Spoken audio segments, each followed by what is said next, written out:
has the majority in Northern Ireland. The polling in the south currently looks like it's going that they're going to take a majority in the south as well. They're potentially talking about a referendum for the North leaving the Union in about 10 years' time. With that in mind, with the history behind it, the links the Sinn Féin have had to the IRA, etc., etc., etc., how do you all feel about the potential of the Northern Ireland leaving the Union, Sinn Féin having the most power, and potential reunification? We'll start with Chud. I don't know. I mean, I don't know what the mechanism would be. Presumably a referendum or something would have to happen. Yeah. But yeah, I don't know. I guess I'm just kind of skeptical about even with because I think they've got like a slim majority, right? Like it's like a couple of seats, and the rest of the seats are held by unionist parties on the whole. So like, I don't know if there's like enough of a majority of a unified kind of political project that wants reunification to push like a referendum through, or to push any sort of meaningful steps towards reunification through. And I would also imagine that should they try to do that, it would probably be pushed back quite hard against from, the rest of the UK and certainly from England. So whilst I support the concept in principle of people wanting to reunify, I just think that there's probably political realities that are going to stop that from happening. That would be my somewhat educated guess, but I'm no expert on this. But yeah, that's my general take. Okay, LonerBox? Republic of Ireland's come a long way. I don't see why they should have to unify with the North just so they can have their voting demographics weighed down 200 years by some toothless troglodyte DUP wankers. It's a sad story, but it's got to be done. Is that it? I'm getting started. Well, come on then, spit it out. What? MTJ, you're up. Yeah, so I think in the kind of the pre-roll to this, I was saying that the key real issue is the right of Northern Ireland to self-determination, right? Whether or not there's a political project that's going to be there, I mean, it seems like with regards to what it's looking like in Stormont, it's pretty much 50-50 if you assume that Alliance Alliance members are non-sectarian, right? It's basically 50-50 at this point. And I think if if you're still looking at a decade for even like the case being made for referendum, then I don't think it's really something that is workable in the short term at the very least.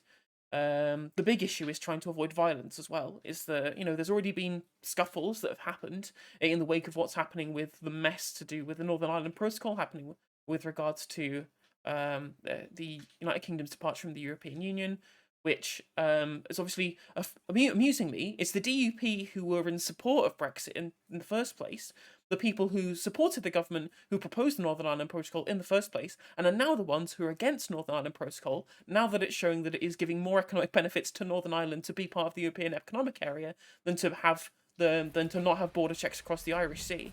So the DUP have really stitched themselves up here, and quite frankly, they only have themselves to blame. Yes. Can someone just talk? I'm putting my camera on. Apparently I need to put my camera on or something. Anyone? Hello? Yeah, what? There we go. Never mind. I think I sorted out my sound issue. I just want to double check. Yeah, you Yes. sound grand. So it's actually your turn, Zanzi, because you've come in just before Kevin's put his camera on, so he's Paddy last at the minute. Oh, brilliant. And yes, I did use the term Paddy last on purpose. So to reform the question for you, because you were fiddling with your tech, with the majority of Sinn Féin in the north and the increase in polling for the Sinn Féin in the south, and it looking like Sinn Féin are going to take the Dáil in 2024, and them talking about considering discussing a referendum in about 10 years, plus them reaching out to Sowry and the SDLP to start propagandizing towards reunification. Do you think it's something that's possible? Do you think it's something that might happen? How do you feel about it? What do you think of the situation? Everything I say will be completely and utterly coming from the disposition of a Republican in what is the Irish Free State. So that heavily clouds how I view this whole thing. for a lot of it, I do think so much of the conversation has to take place within the 6 counties, because ultimately that's where it's kind of like the purest, most authentic form of this conversation and how it takes place, which is why I think when it comes to that 10 years time, a lot of work has to be done outside of the 6 counties in terms of what a reunified Ireland even looks like. Because the way I think about it at the moment, you have 100 years of Civil War politics that's essentially laid the Irish people over a rack and basically turned us into a tax haven to sell third level education at a absolutely discount rate to multinational corporations. That's resulted in a absolutely dire housing crisis, dire health service. So when it comes to reunification, what are we even reunifying? So it's so important that when it comes to Sinn Féin having this 10 years time, we need to ask them, what is the Ireland they even want? Because history is moving in this direction. Brexit has accelerated this. We are looking towards the collapse of unionism, especially because loyalism is incredibly fractured within the United Kingdom, because the United Kingdom is kind of balkanizing at the moment. The SNP are trying to round up that nationalist vote. English nationalism is alive and well. We see this with the UKIP party, see this with, I can't remember the other one, Britain First, whatever. Brexit itself was essentially a chauvinistic English movement. Welsh nationalism is what Welsh nationalism is. They're really good at rugby, but politically they don't really care that much. I support them all the same.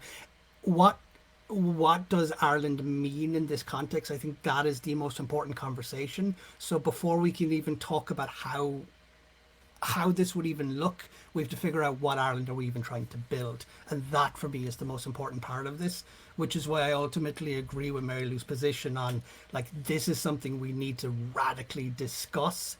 If it happens now, all we will get is the Free State 2.0. Something radically different needs to happen.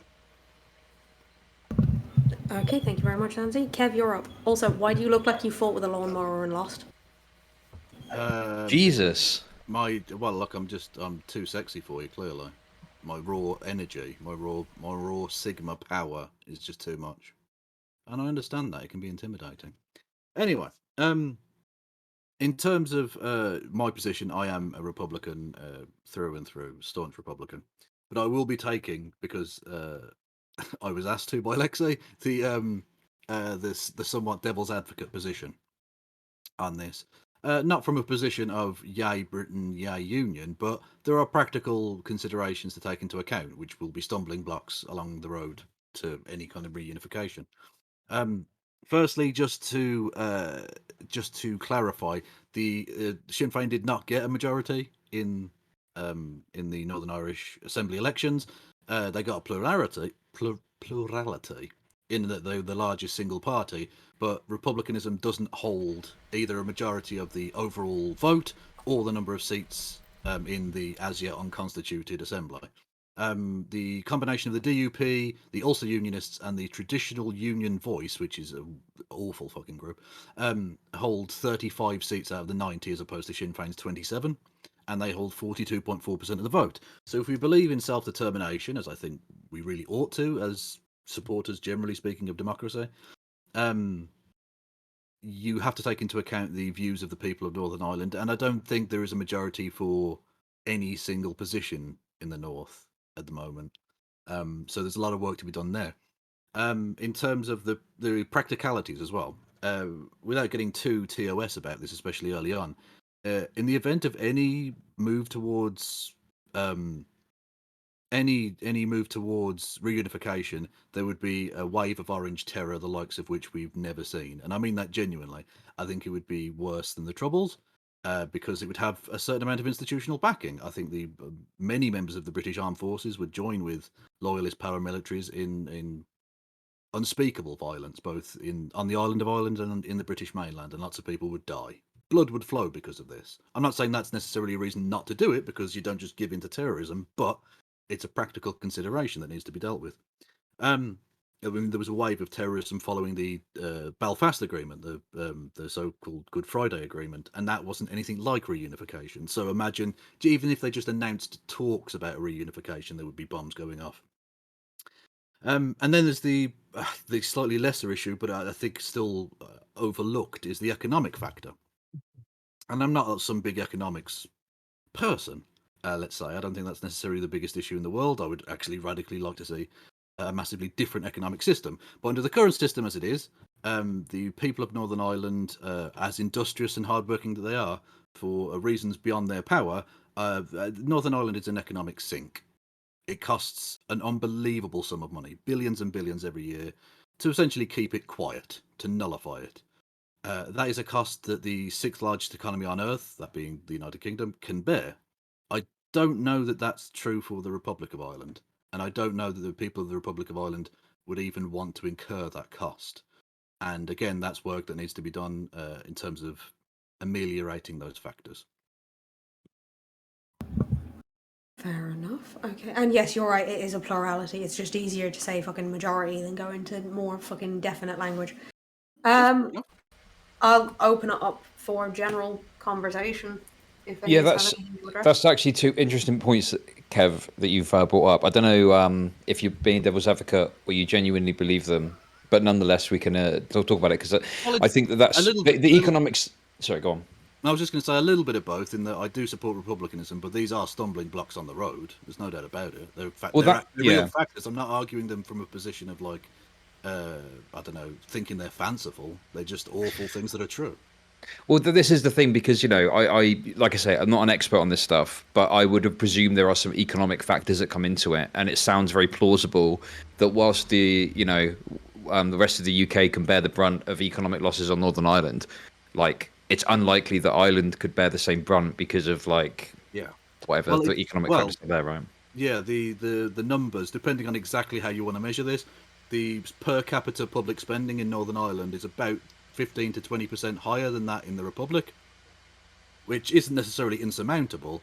But when you add in the policing and security costs with the fact that there would be, like I say, an orange terror, undoubtedly, the economic burden that would place on the Irish exchequer would be fucking enormous, and one that I don't think they can realistically bear at this time, which would leave you either in a situation where you were relying on the British government to make up the shortfall, or it would crash your economy. And either ways, you're going to end up with the potential for economic imperialism by the back door, where the British government holds the financial sword of Damocles over Dublin's head.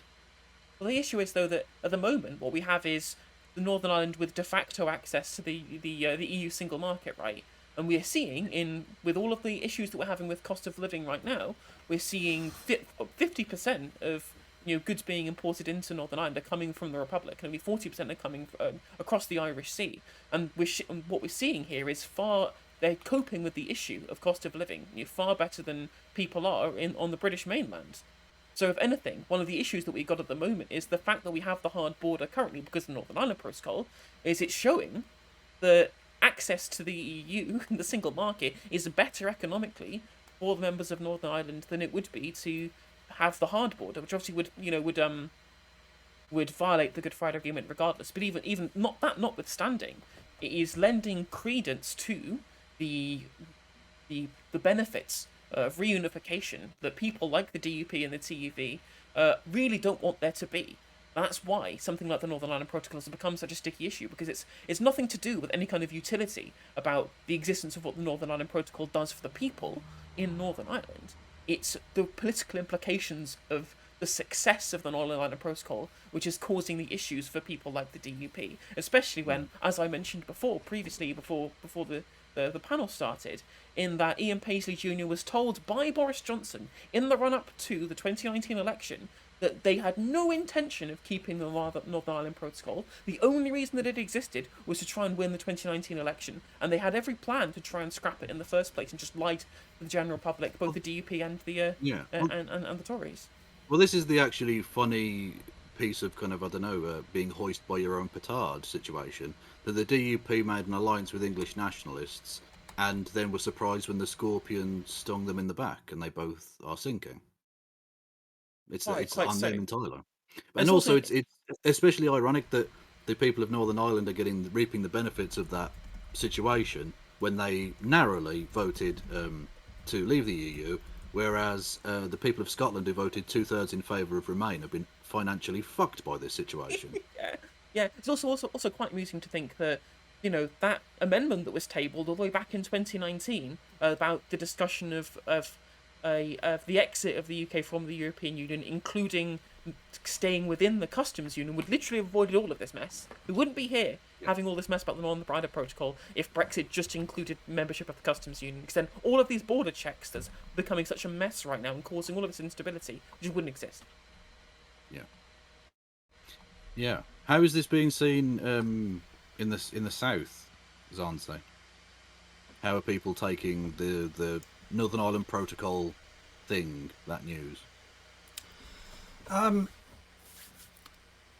think the actual economic impact people aren't really discussing a huge amount. It doesn't really feel that relevant to a lot of people, but there seems to be kind of like I'm buying time to figure out the correct way of putting it, but there seems to be kind of like this old Civil War attitude from a lot of people of like, well, of course London is influencing the affairs on the Irish island again, where there seems to be this basic opinion that what happens in Westminster doesn't give a shit about what's happening in the north of Ireland.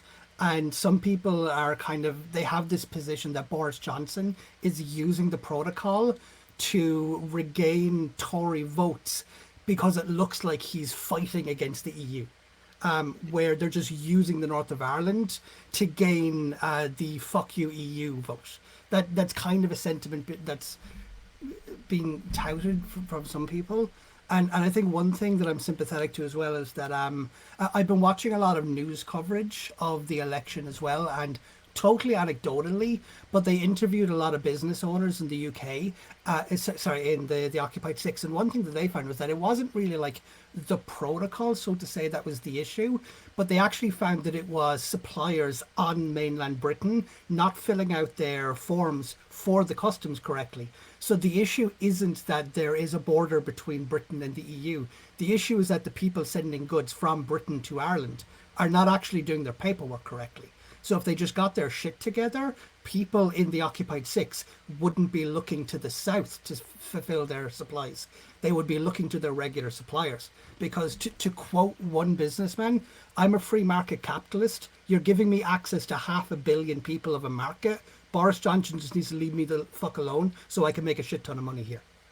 It's also like Suella Braverman was on Question Time this week saying that, oh well, Northern Ireland's only 1% of the UK economy. Then let them go. Why do you care? Just let them go, Suella. Like, if it's that little of your market that you're willing to brush it away as just a figure within the economic strata of the United Kingdom, then why are you this fussed about continually to push for this has been union? Yeah, this has been a continuous issue with the Tories. They'll consider themselves free market economists as long as it's suitable for them. But then when something like Brexit comes along and their racism sort of overpowers that, or their colonialism overpowers that, Boris Johnson will literally come out and say, fuck business. Look, he literally said that. He didn't say that even in a public speech. He was overheard saying it. But he said that. They don't care, ultimately. There are... It's like, I don't know, when you're feeling lazy and hunger overtakes the laziness, so you go and make some food, right? When the racism overtakes their love of money, they're happy to go with the racism. Or in the case of Northern Ireland, it's more imperialism, I guess, rather than strictly speaking racism. But the economic arguments aren't really there for the UK because Northern Ireland doesn't create anything. Because for obvious reasons, no, you can't get investment in Northern Ireland because, it keeps exploding. Basically. I mean, like the Brexit contingent of the UK doesn't they haven't cared about economic stuff for quite a while. Like even during the Brexit referendum, they were like, Farage would just say like, yeah, if this hits GDP by a little bit, whatever, and people would clap for that shit. So I think the Tories have kind of bought into that as well. They've kind of bought into a new kind of protectionism that's very different from the kind of Thatcher era stance that they used to take.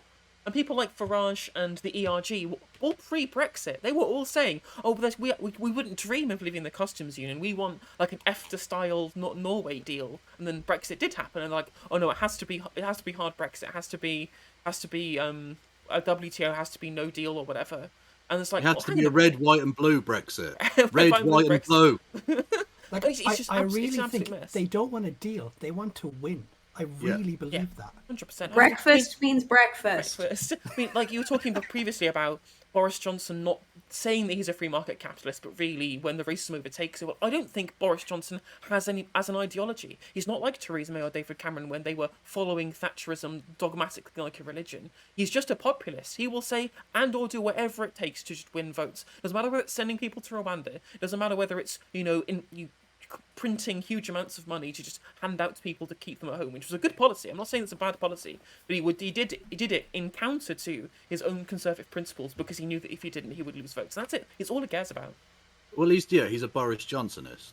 He cares about himself and his own political power above anything. Yep. To the point where he'll sink the Tories to keep himself in power. He doesn't care. Yep. Which, I mean, is really dangerous because we're dealing with something like Northern Ireland, a powder keg that could go off. And you've got this fucking drunk monkey flicking matches at the fucking powder keg. It's ridiculous. And an important thing to mention as well is just touching off something Kevin said earlier in terms of you have the potential for violence to just flare and spiral out of control. Part of the reasons the Troubles were so destructive was because it was a paramilitary organization using guerrilla warfare to fight another paramilitary organization and the British Army. But let's not talk about that other part, because that was an army technically shooting their own citizens. People don't really understand how horrific this is from a political position. The British government sent their own troops into their own country to shoot their own citizens. Yep. What happens? It was a continuous, decades-long human rights atrocity that the world ignored. Yeah. Yeah, and so our Minister for Foreign Affairs, Simon Coveney, has recently criticised a bill that's trying to make its way through the House of Commons at the moment, essentially granting amnesty for anybody attached to the Troubles, and they argue that it's to allow the victims to kind of like move on and be able to process the thing through. Meaning that people won't get dragged before the courts. But a lot of politicians in the north itself, as well as a lot of people in Ireland, our perspective is this is the British government covering its own role in the atrocities. Because bombs went off in Dublin that used the British Army intelligence fed to loyalist paramilitaries. Yeah. The British government was an active participant in the Troubles. But I'm seeing Lexi has her. Yeah, sorry. So two things. One, from the influx of Chud logic chatters I just got, it looks like Chud's internet's gone. I'm having some problems, but I'm sorting it out. Just, Okay. it's all good. Abandon Chud. And I come wanted over to my make channel. sure that your internet hadn't gone and Discord hadn't fucked up and left you frozen in the middle of the call. No. It's all good. Don't worry. Keep the panel going. I'll manage it. Mind. It's all good. Two, Put on I more remember flags, act as a in the satellite early dish. 90s, I remember in the early and mid 90s, I lived in Dublin as a kid. That's where I started my life out. I was in North Dublin in the flats before they knocked the flats down. And I remember hearing about bombs going off fucking around the corner from where I lived.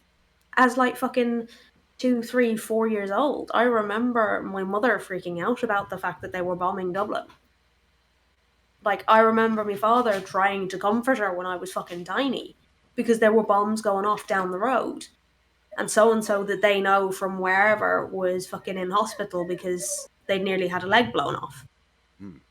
Well, this is the thing. I suspect, and this is why I said I think this will be worse if it ever were to happen. The orange terror that would be unleashed by this process. And again, this is not a reason to not do it. It's just a thing that will need to be encountered and dealt with.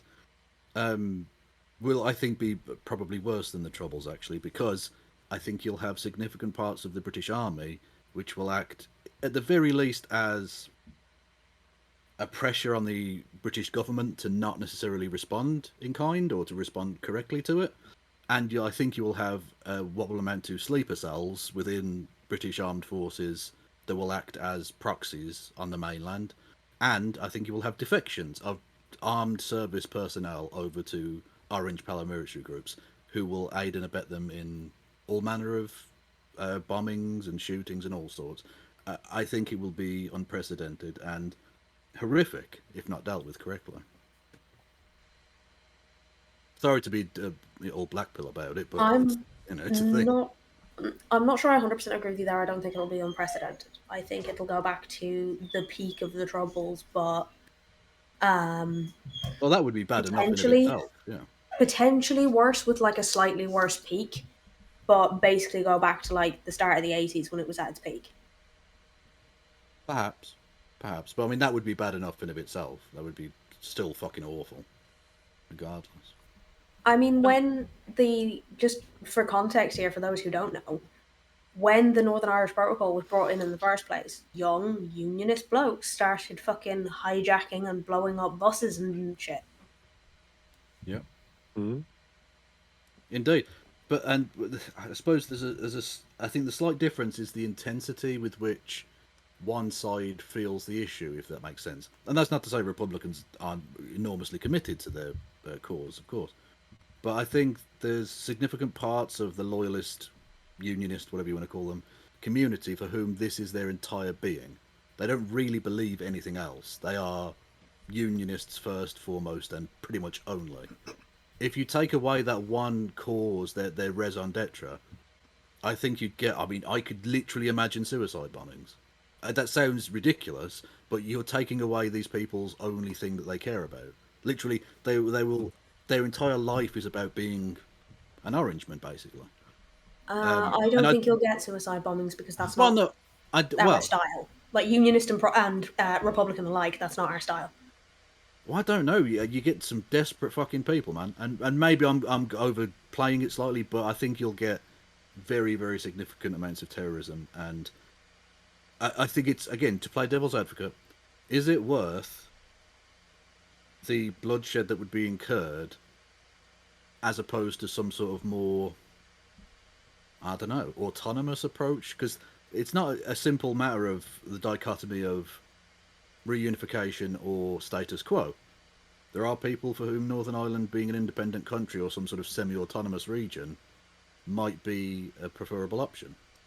Well, even if you want like devolution or like some kind of federal Yeah. option, like even that's something that unionists kind of see as against their favor, right? Yeah, And isn't it the case anyway though that like not really any of that stuff can be done unless that fucking alliance party comes in second or first, so that there isn't that kind of unionist Republican stalling Well, kind of thing. that's pretty much what the case you find yourself at the moment.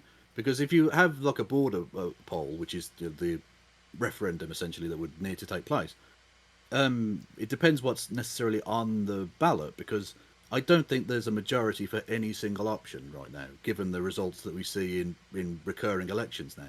You've got about a third of the country is a union, not a third of the country is a Republican.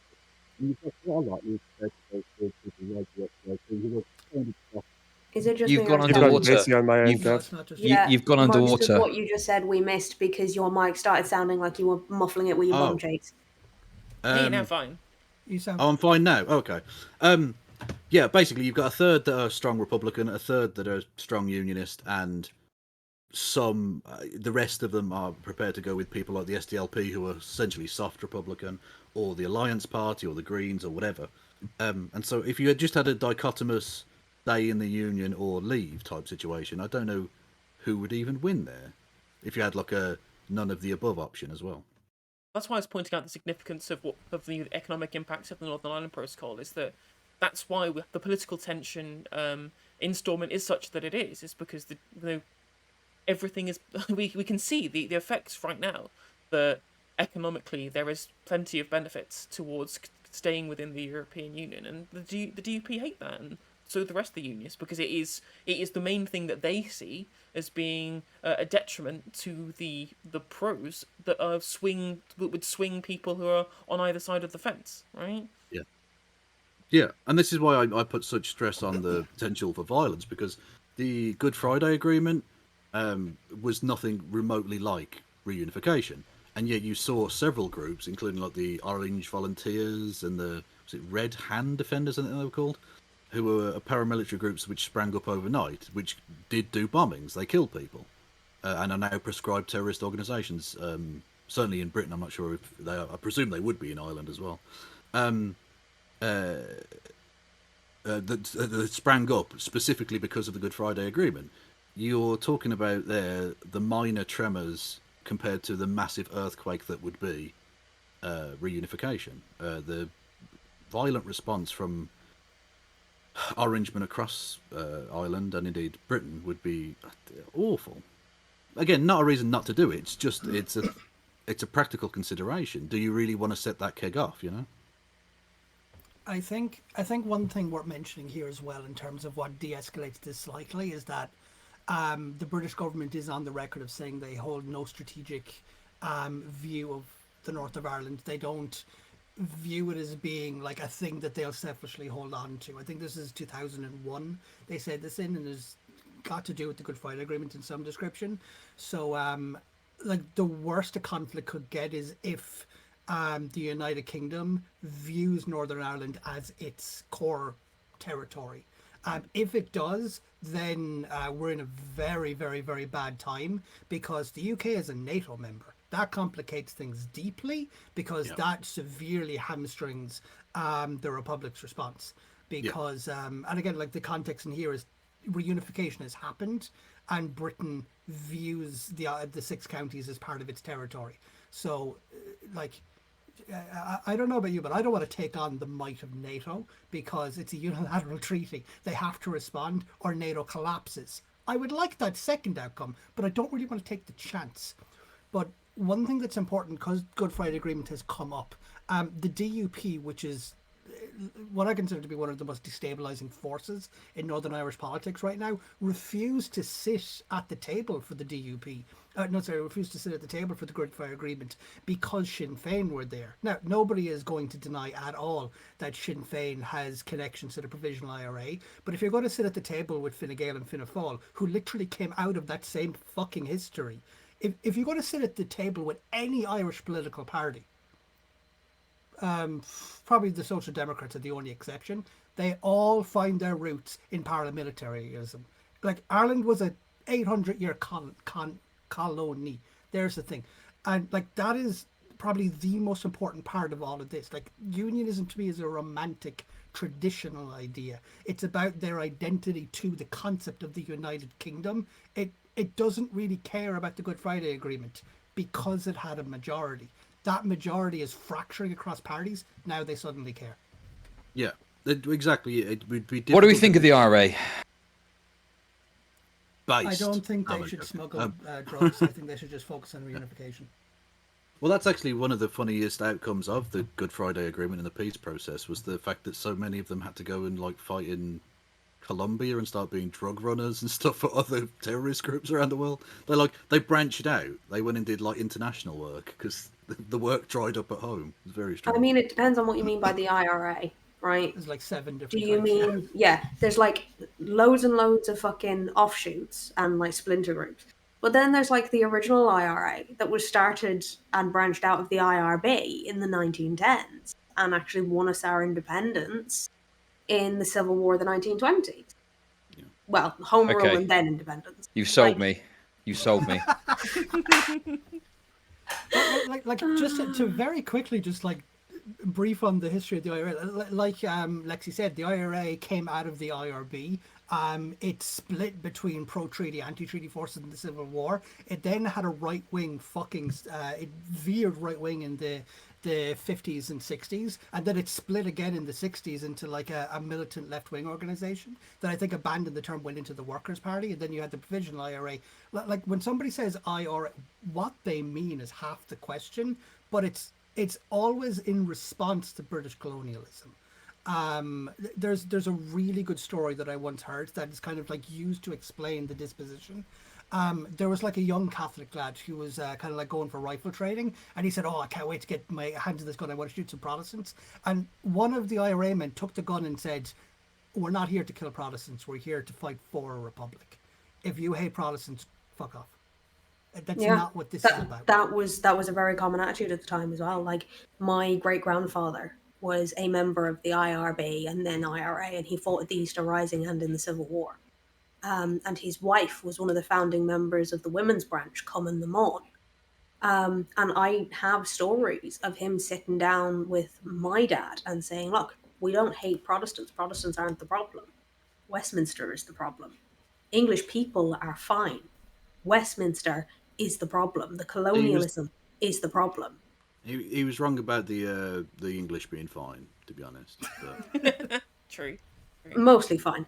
But like, Political one of violence the is bad, things- though, isn't it? It's depends on really, what's what. really bad. No comment. I was You going to sound like a comment Sinn- earlier on You sound like a NATO. Sinn Féiner right now.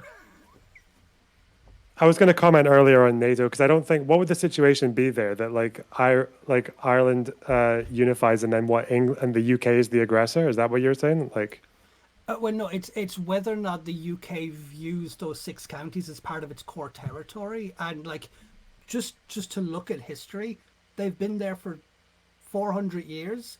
Like, I think they can make that claim. I think they're wrong, but I think they can make the claim.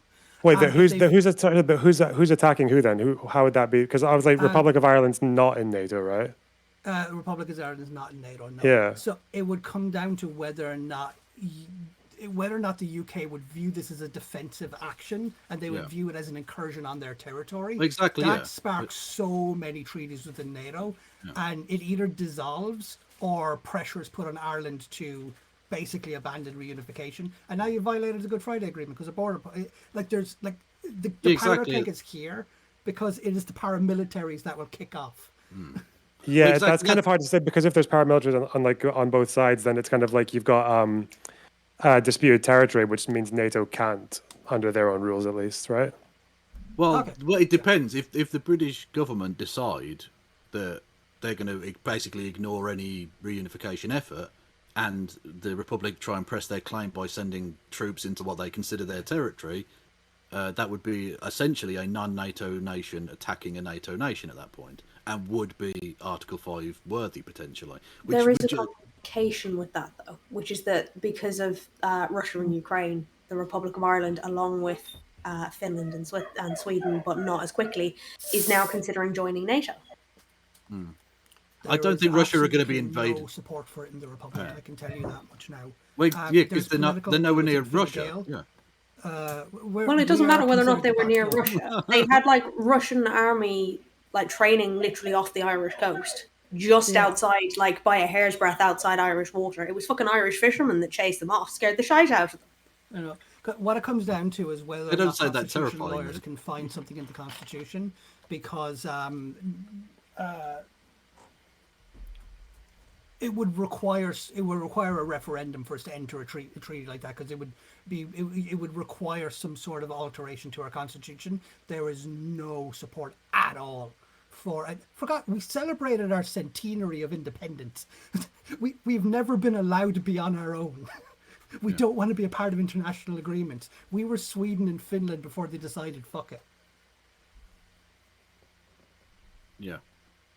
Okay, here's a question, right? Let's say they have a referendum, okay, and the entirety of Ireland, or I should say, Ireland votes yes, Northern Ireland says no, thank you. What happens then? Then it's irrelevant because it's not up to the Republic. Yeah, It's up to the yeah. up to the Northerners. Yeah. It's why with my introduction I said that we really need to think about what is the Ireland we are trying to achieve here, because at the moment we're basically saying, hi, working class person in the slums of Belfast, would you like a dysfunctional health service that you have to pay for? Would you like to have 83 rental properties in the entire country? Would you also like to be a part of an underclass economy? Because unless you work for these seven corporations, you're going to be in the lower income tax bracket, while we are going to charge Apple 1% corporation tax but not claim it. Join the Republic. They're going to say no. Can I just point out, I wasn't laughing at the very serious point you were making, but Chud's background. Do you think then that the precursor I'll change it, to sorry.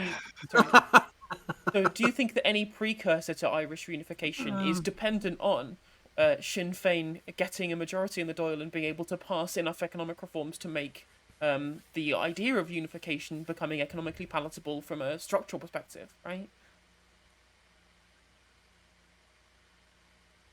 Just before you answer that, Danzy, What? just before you answer that, I trust you to behave yourselves and not break TOS, so we'll be right back. Yeah, can I just point out before we get onto that, before we move away, I just look it up because I wanted to see the numbers. You say there's no attitude for NATO membership. I don't know. This is one poll, I know, but they said on this it says 48% of Irish people would support or would potentially support a NATO membership for Ireland. The last 3 months have basically changed every country's attitude Yeah. towards NATO. Because we also, even Scotland, we've got like training Russian fucking planes flying towards the coast as well. Even Aberdeen, actually, a Russian plane came quite close. So. Yeah, but you're already in NATO. You don't get a fucking choice. Well, yeah, but then it's like, the fucking independence fucking copium people are like, but we'll have to consider NATO once we become independent in the next 2 months, apparently. I don't know. But, yeah. Well, that will be that. Actually, the really big. Have a look at that polling because. Okay. I'll send it over to you. Yeah. Oh, no worries. If I skim through it and there's nothing wrong with it, then I'm like, shit. I'm very unhappy with the state of Ireland right now. But Fine Gael, our neoliberal centre-right party that's veering right-wing because of Sinn Féin, they are like heavily pushing for NATO membership because they want all of the economic benefits that come with NATO membership. That means selling weapons, but they'll never say that out loud. They are heavily pushing for it. So far as kind of like arguing that they don't need to go to a constitutional change, they just need to pass legislation. Fuck Fine Gael. It's that simple. So the people who be Fine Gael voters, if they were asked, they might say yes. I see no appetite in anyone I talk to, but again, it's purely anecdotal. I would need to see the studies. Would the coalition even put forward a referendum? I don't think so. It'd be no, I don't think so. Political suicide. So basically, this election has proven that voting is pointless and there's only one way to solve issues. What? Vote more, to vote harder, correct? Exactly. If the Northern Irish people had voted harder, then we'd have a massive majority and Ireland would probably be unified by now. Gonna vote. Well, that's. I mean, to take your meme seriously for a second, how do we feel about this? Is it possible to actually achieve the things that we want to achieve electorally, or do more direct means? Are they required? I mean, as far as that protocol goes, from the little that I've read about it, it seems to be the case that like you can't really enforce it, but you also need it. And I think even the UK government right now are considering just having it, but violating all the parts they don't like, even though it's violation of international law. They're just gonna, who's gonna stop them? Because I feel like there's a lot of that with Ireland. There's just these kind of like very strange limbos that you have to live in. That Liz Truss has gone to because Liz Truss has gone to the EU with the same negotiating power that she had with Sergei Lavrov, which is literally like, here's my cake. I would also like to eat it right here, right in front of you, and not have to give a shit. Well, the entirety of the Northern Irish peace process has been one long fudge, basically, of, well, we have to have a border because it's our territory, but we don't really want any border because of this, that, and the other. So we've got a border, but it's not really a border. It's nonsense. I mean, it really is nonsense. It worked for a while, but it doesn't. It's not really a long-term option, I don't think. Because when you comb through the documentation of the Good Friday Agreement and the precursor deal in in 1985, I think it was, the Belfast Agreement, heavily references the reality of a shared economic union. So the European Union is heavily incorporated into the concept of the Good Friday Agreement, where part of, I looked through the Belfast Agreement earlier because it's ironically what the DUP is going to cause, but the DUP protested that agreement so much it led to the Good Friday Agreement. What that initial one was that there was no devolved government; it was just direct rule from Belfast. But the Irish government had a consultancy rule where they could like heavily influence policy, and the DUP argued that Britain should not be governed from Ireland. Ireland has no. Ironically, the Sinn Féin position: we're a different country; we have no place in your parliament. Britain's. Nobody envisioned Britain leaving the European Union. You could almost argue Brexit ripped up the Good Friday Agreement because suddenly the shared assumptions of how the reality of that territory would govern just went out the fucking window, because now all of a sudden Northern Ireland is arguably the most unique economic territory on the planet, because like, find me another country that has two economic regulatory zones within itself. Like the Good Friday Agreement is very, very, very shaky, because part of it is built on the idea of mutual vetoing of each other, where the nationalists and the unionists are able to veto each other. And somebody asked earlier, like, that what if Alliance end up getting like a huge swell and they get second place? My understanding of how the devolved assembly works is that you nominate a first and second minister, and they have to represent what is referred to as the nationalist community, what's referred to as the unionist community. Alliance presents itself as being non-denominal, so you would have to put forward a unionist meeting, or otherwise Parliament dissolves. So you're still looking to the TUV or the DUV. It's specifically designed to allow vetoes of big changes, but Brexit brought in a big change that the DUP had no power to veto. So it horribly fast-tracked everything.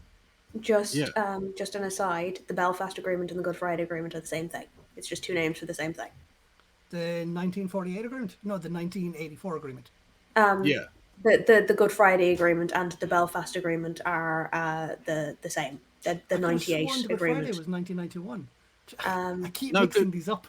Good Friday was it 97? 98. It was 98. Yeah. I know that it's 98 because I always. I think we're getting it. confused because I think both treaties were at one point referred to as the Belfast Agreement or whatever. Yeah.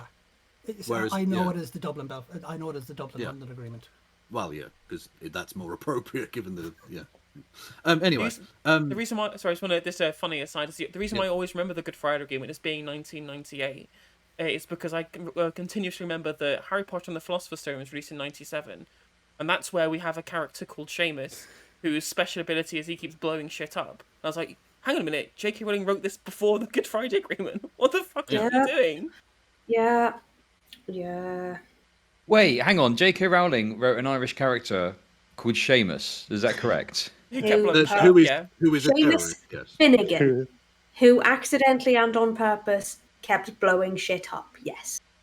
Yeah. That's like the Shacklebolt thing, isn't it? The Black Wizard. Wizard. Yeah, it is. Yeah. It's like the unironic goblin bankers. Yeah. Yeah, the little hook-nosed bankers. Yeah. The little house elf slaves, and Hermione being mocked for being anti-slavery. Yeah. It's all the same shit. Sorry, that was a bit of an aside. I'm sorry for distracting people. Yeah, no, I was just going to add on to Zonzi's point. Cho Chang. One of the most unique. Sorry, I just sneezed. Don't mind. One of the most unique economic areas in the world, that it's got a border on the land that isn't supposed to be a border, and a not border in the sea that basically is a border at this point. Like, it's just, it's nonsense. None of it makes real sense. And yeah, Brexit fucked up. And Brexit, to be honest, Brexit will be the end of Britain as well, or the end of Britain as a united Ireland as well, because I think Scotland are going to leave, and I can understand why. 100%. And Wales are moving in that direction, or that will take a while. And I think undoubtedly it will lead to Northern Ireland doing something. What that something is, I don't know, but it'll be. I can't see the status quo lasting for another 10 years. Basically. I don't think Wales are going to leave. I really do not think there's going to be any chance of Wales leaving. I mean, they've got such a strong Labour government, especially at the moment, which seems like it looks like it's going to go nowhere. You say that, but Plaid are gaining more and more support, and it looks, polling I've seen, that so is independence, like the idea of independence. And things have definitely changed since then, but in the 2005 general election, it's still my greatest. I think this is the funniest stat. Politics stat anyway, that even a majority of Plaid Cymru voters, that's the Welsh Nationalist Party, even a majority of the Welsh Nationalist voters didn't actually support Welsh independence. They just voted for them because they were to the left of Labour, so they just voted for them, but they didn't actually think they didn't want Welsh independence. Well, I'm assuming that's what a lot of the Sinn Féin voting is. I'm assuming a lot of the Sinn Féin votes in Stormont are from, especially younger people who just see a party who offers them literally any economic benefits, going, yes, I'd like these people in power, please.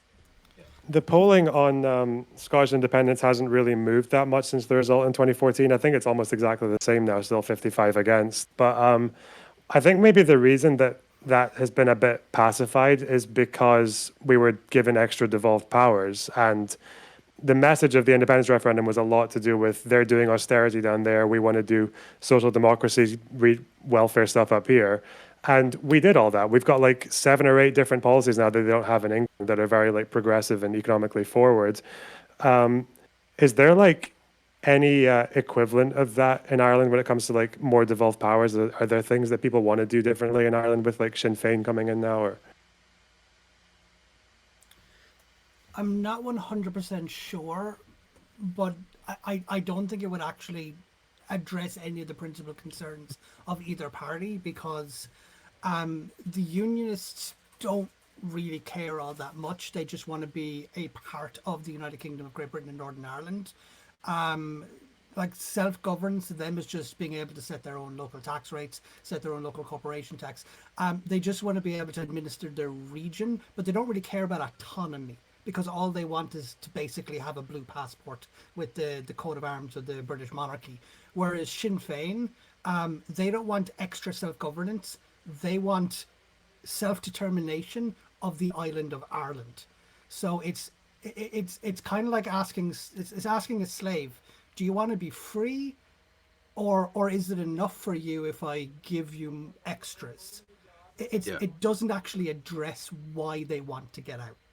Yeah. It's like that's saying, probably a big it's like difference then, because in Scotland, I don't know, I feel like at least me and a lot of people I know is like, it's just, they don't really give a shit that much anymore because we're already like so radically different from England. And like Kevin, you were saying that Northern Ireland is what, like 14% extra per head. Well, in Scotland, it's 11%. So England is basically just forking out so that we can give fucking free menstrual products to women and shit, like, or like free bus travel to youths and all that. Yeah, I didn't. No, I was making the comparison between the north and the south of the island of Ireland, rather than strictly speaking. That you're talking about the averages compared to the UK average. Yeah, Yeah, it's a slightly different thing. But yeah, I agree to an extent.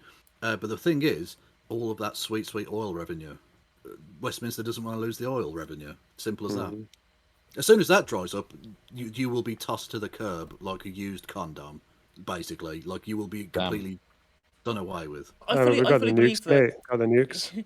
I fully believe that the Tories wish to, not actually lose any segments of the United Kingdom. I don't even think it's an economically based deal with regards to things like oil. I don't think it's anything. I think it's just their kind of fanciful nostalgia for British imperialism. Well, yes and no. Again, I think this is a changing paradigm, actually, that I don't think many people are necessarily noticing. But one nation conservatism in Britain doesn't really exist anymore in the era of Boris Johnson. Actually, and the same was true under David Cameron, I think. And Theresa May after that. But yeah, their notions of some sort of alliance or giving a fuck about Northern Ireland or Scotland or Wales or basically anywhere outside of the home counties, they don't. They just don't. It was always the case that they never took the opinions of those people very seriously. But in terms of them actually having like a united kingdom, I don't think they care anymore. I think they've become so Thatcherized, so Reaganized by economics that that's all they give a fuck about now. Well, they still do racism in the way that they used to, but they don't care about Britain as some big big imperialist power. Because first off, we don't really outside of Northern Ireland and a few tiny islands in the Caribbean, we don't really have overseas territories in the way that we did when we had like India and the Sandwich Australia Islands. And that's that's a shame. Why is no one talking about the idea that I've got here? Just before you Wait, go on what? a ramble, Chud, for a minute, Okay. I did look up the polling data, and it is then. about the same for both Welsh independence and Irish reunification in the north, and it's about a third of the population in each place. And that's Wales. That's significantly up because it would have been around 10% not that long ago. But it is trending upwards in both cases. What's the don't knows in either case though? That's a more important point I think as well. Pass. I didn't actually see a don't know. What is happening? I can imagine the amount of don't knows in Northern Ireland is much higher than in Wales. Yeah, I'm not sure because I didn't see those. I just saw one or the other. Well, that's like I say. Wisdom at the moment is that if a border poll was called now, you would get a no both sides of the border. A lot of work has to be done to create kind of like a social or cultural idea of what the island of Ireland looks like as a people's. Because right now there's a lot of people in the Republic that they view the Republic of Ireland as being a 26 county place that shares an island. Reunification seems to be kind of like this background idea in their minds of this thing that the daddy like wanted, or like that, you know, like their mom went to school and one of the lads that they were talking to, you know, had a cousin in the IRA, and you know, reunification. It doesn't seem to affect the everyday lives of most people, and that needs to change. Well, that's we're going to bring 1.3 million people into a nation. Okay, am I going to get a chance to speak or not? Because listen, speak up. I'm trying to speak up and people have been cutting me off. Okay, this is ridiculous. Right, I've got a serious point to make. Okay. Come by my stream and scan the QR code to download the game Dislike onto your iPhone or Android phone. Play until the end of chapter 1. Mute you, right? And, you know, that'll be great. Okay, thank you. Continue. There's an Irish person in my chat who's mad. About what? The Irish takes from the two Irish people. I don't know. They just said they're just mad. Do you want me to get them? Do they want to come in to get some more They're dissent? welcome to if they want to. Yeah, go on, get them in. I I'll want get more them to dissent because this is fucking a snooze fest. Let's go. Come on. I want someone to argue with. Well, have fucking more weird takes, Chud. Okay, exactly. I think that we should reunify Ireland under the fucking crown. Okay, I'm sorry, Queen Chud, Elizabeth II, Chud, Platinum Jubilee. I know. We're gonna reunify Ireland. We're going to take back control, motherfuckers. Let's go. I know, Chud. You can't do it under her because she's fucking dead. She's been dead for months. What are you talking about? She's had a Platinum Jubilee. Chud, I know you're sick of all this wishy-washy Mickey Mouse academic bullshit. Like, I know you just want to come and have the real fucking salt of the earth, back to basics, meat and potatoes. So we go around the panel, ask everyone why they don't say the N-word, right? That's how we do it. That's the good, honest, working class question. What is the local white van man going to think of this conversation? What that you want to say the N-word, Kevin? Right, everyone shut the fuck up. Everyone shut the fuck up. Whose panel is it? Everybody shut the fuck up. Okay. Thank you very much. Right. I'll get the Discord link. So I'm struggling to keep up from all these disagreements. That's all. If your chatter wants to come in, they're more than welcome to. I was just going to. Now, when it comes to the monarchy, Chud, and your idea, because everyone started clamoring over one another to dunk and be silly, I think, quite frankly, the entire royal family should be yeeted into a volcano and left there. Just all together. Even the kids. Even the kids. Especially the Romanovs. Let's go. Let's fucking go.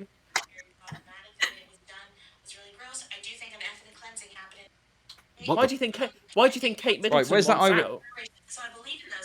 Who is that Irish person that fucking wants to come in here and argue? What are they pro-union? Are they pro? What are they?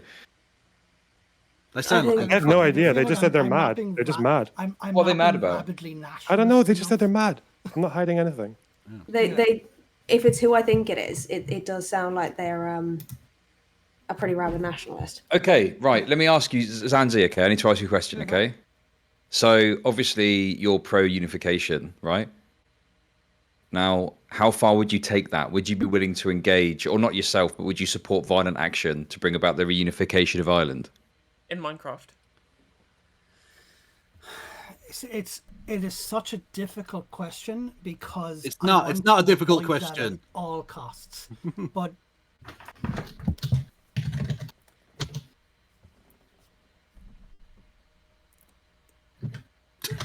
yes or no? Come on.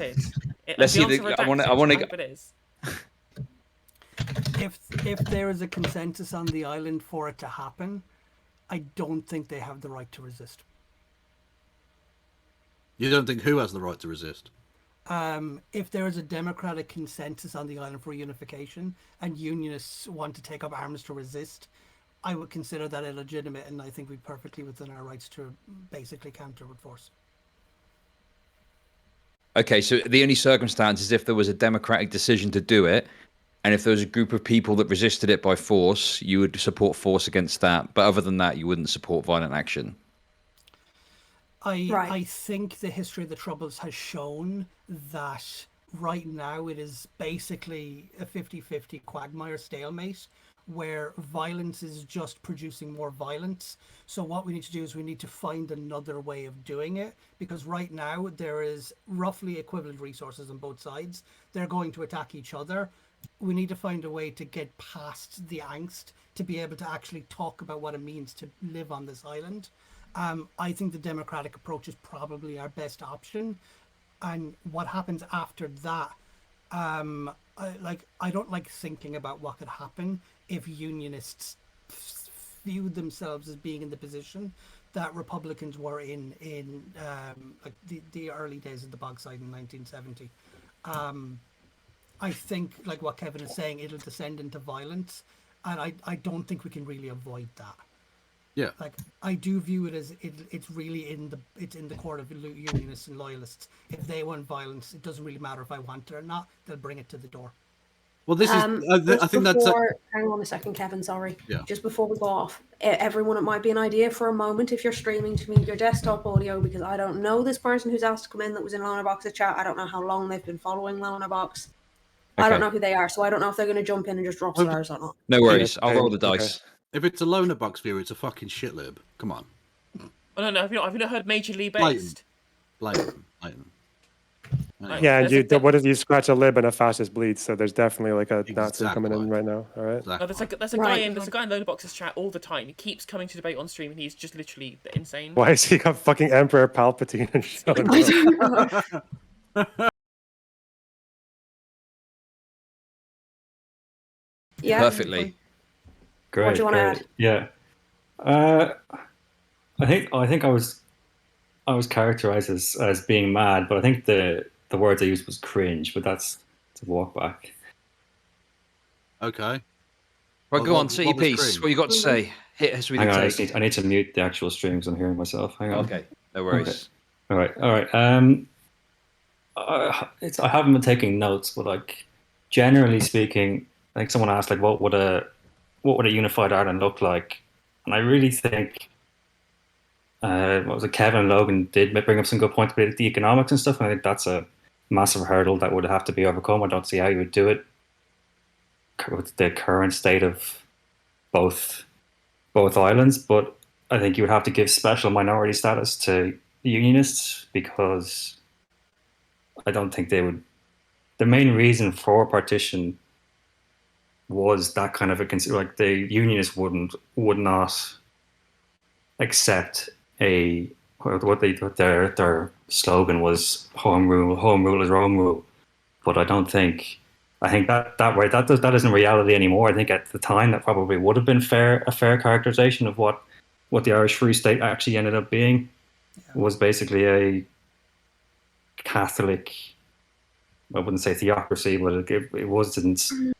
I don't know if I don't know. Accurate, and I will tell you for why. So the Irish Catholic, the Catholic Church didn't get as heavily involved in ruling and government organisation and what have you until after independence, because the Free State was still very much British, just with more evolved powers, right?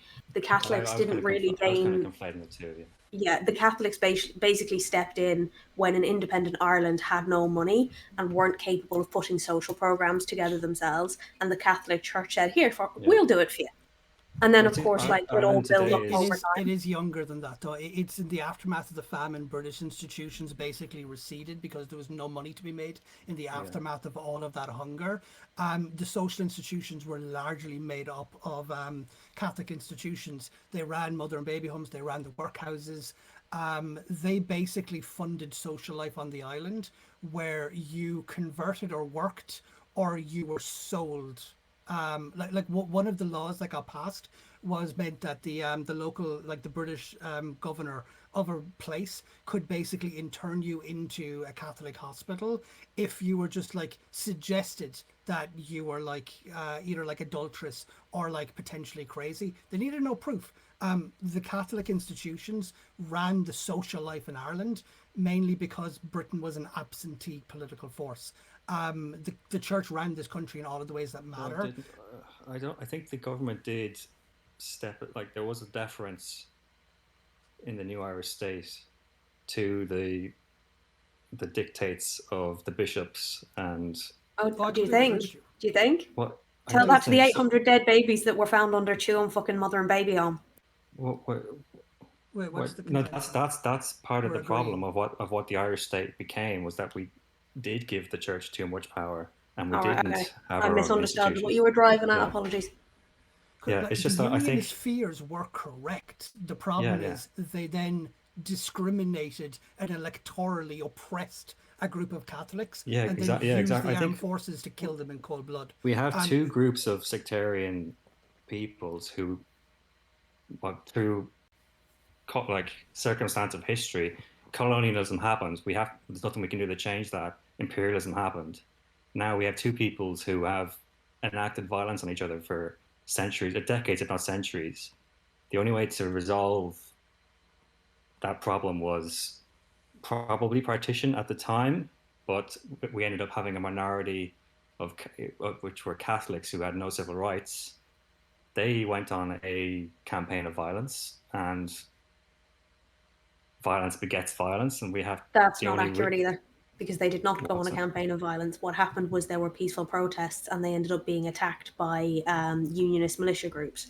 At which point, the British sent over the parachute regiment and their army, who then murdered peaceful protesters, and then the violence started. Well, I'm not saying like anyone started it, but both sides did up engaging in violence. It's not. There's Yeah, no they way to did, take but it with the back. way you phrased that, right? You phrased that as then the Catholics went on a rampage of No, violence. I said like, they were that's... deprived civil rights, and I'm not a historian. I'm not really Yeah, but familiar with all the history, but like my point is, there's like, no it denying, didn't there was just... 10,000 bombings by the IRA in the Yes. south as well as the mainland UK. Yes, Like that's not what I'm arguing, though, right? The What overall are you point ar- I'm what are making... you arguing? Well, if you let me fucking finish a sentence, I'll fucking tell you. Fight, All fight, right. fight, fight, fight. Jesus. Shut the fuck up, Kevin. Holy shit. You want Right. to go, come on. What I am saying is that with your phrasing, yes, they were in fact denied civil rights, but it didn't go denied civil rights, immediate bombings. It went denied civil rights, watched peaceful protesters from the, like, against the denial of civil rights get murdered in cold blood, then violence. It's the Bloody Sunday riot or protest. That's part of it, yeah. But it started before that. It started in Derry. And I can't remember exactly which battle it is. Yeah, but so does that? It was the first one, the one Are that you kicked trying off all the troubles. Are you trying to justify the violence then? I'm or what are not you trying- justifying anything, I'm being historically accurate. Because one of the things you'll find is when you're talking about the IRA, particularly in this context, right, you will find that any slip like that, when you're not 100% historically accurate, will be jumped upon by those who do work against the idea of Sinn Féin and Irish reunification generally in bad faith. And it'll be used, like, and twisted. Like, what a lot of people don't realise, even a lot of British people don't realise, and some Irish people, is that there were peaceful protests tried first. The IRA bombing campaign only started after quite a lot of very innocent people were murdered for no fucking reason. Like, and I'm not saying that makes it okay. I'm just saying that's why it happened. And it does sound like you're saying it's like you're saying there's like a logical reason why the IRA would engage. No one is logical. No human is logical. It doesn't Okay. exist. There's no rationale in anything. Our brains don't work that way. Well, can I just pose a thing? And again, I'm not going to justify violence. I'm bringing up a kind of philosophical. If a people are oppressed by either a minority or an outside force or whatever, is it not justified they fight back, having exhausted peaceful methods? Is it not? Are they not allowed to fight back using non-peaceful methods, given that peaceful methods have been ruled out as a possibility? I mean, it's inevitable, isn't it? It's dialectical materialism. I mean, is putting a fucking nail bomb in a London pub, is that like fucking, Well, that's why I'm not using the specifics of anything in particular. But I'm saying, in at least a hypothetical situation, are you allowed to use violence against your oppressors? Well, yeah, but I don't think sticking a car bomb outside a fucking hotel full of English people is the right way to do that, right? Like, whilst there's maybe an explanation as to why that came to pass, I don't think you deal with the repression by doing violence against innocent people on the other side. Let's use the example of the IRA Brighton bombing campaign should never have gone to mainland England. It was a home defense. It was a defense of the territory that they were trying to defend, that they viewed as being illegally occupied. It should never have been brought abroad. And Well, can I if just- you are, And- it should target the actual political people within that apparatus, not ordinary people. Yeah, So and I it shouldn't have completely hit condemn civilian that. targets at all, full stop. It should Well, not. It should never have been focused on civilian targets at all. Okay, I'll ask then. Would it be justified then the Brighton bombing where they attempted to assassinate Margaret Thatcher? No, and I will tell you for why. Because it was a hotel that was also full of innocent people. I think the issue is we talk about justification. What if we it talk wasn't? about whether something's morally justified. What we need to think about is the actions that led up to that point that caused that. So, like, for example, to make a parallel, we always talk about how the actions of American imperialism was what caused 9/11. Didn't mean that America deserved 9/11 or that 9/11 was a good thing that happened. But if it was not for the actions of the American state, 9/11 with their imperialist projects overseas, 9/11 wouldn't have happened. That's all. That's Yeah, see, that's exactly the No, line just- I was taking, right? That's exactly what I was doing. I was saying, first of all, just because I understand what happened, the order in which it happened, and why, does not mean I'm justifying it. It just means I am laying out what happened in what order and how it all knocked onto each other. Well, it's good to see No Justice is having a Hassan arc now with the 9/11 was awesome.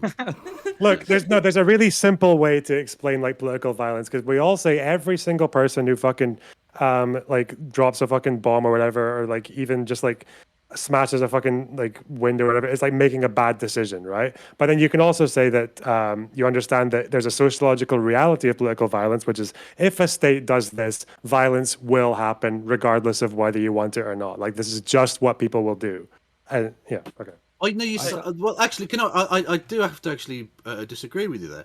I don't think you can say that every time someone does that, they are making a bad decision. Because again, I think the idea that all political violence is bad is a farcical view, given the nature of political change throughout history.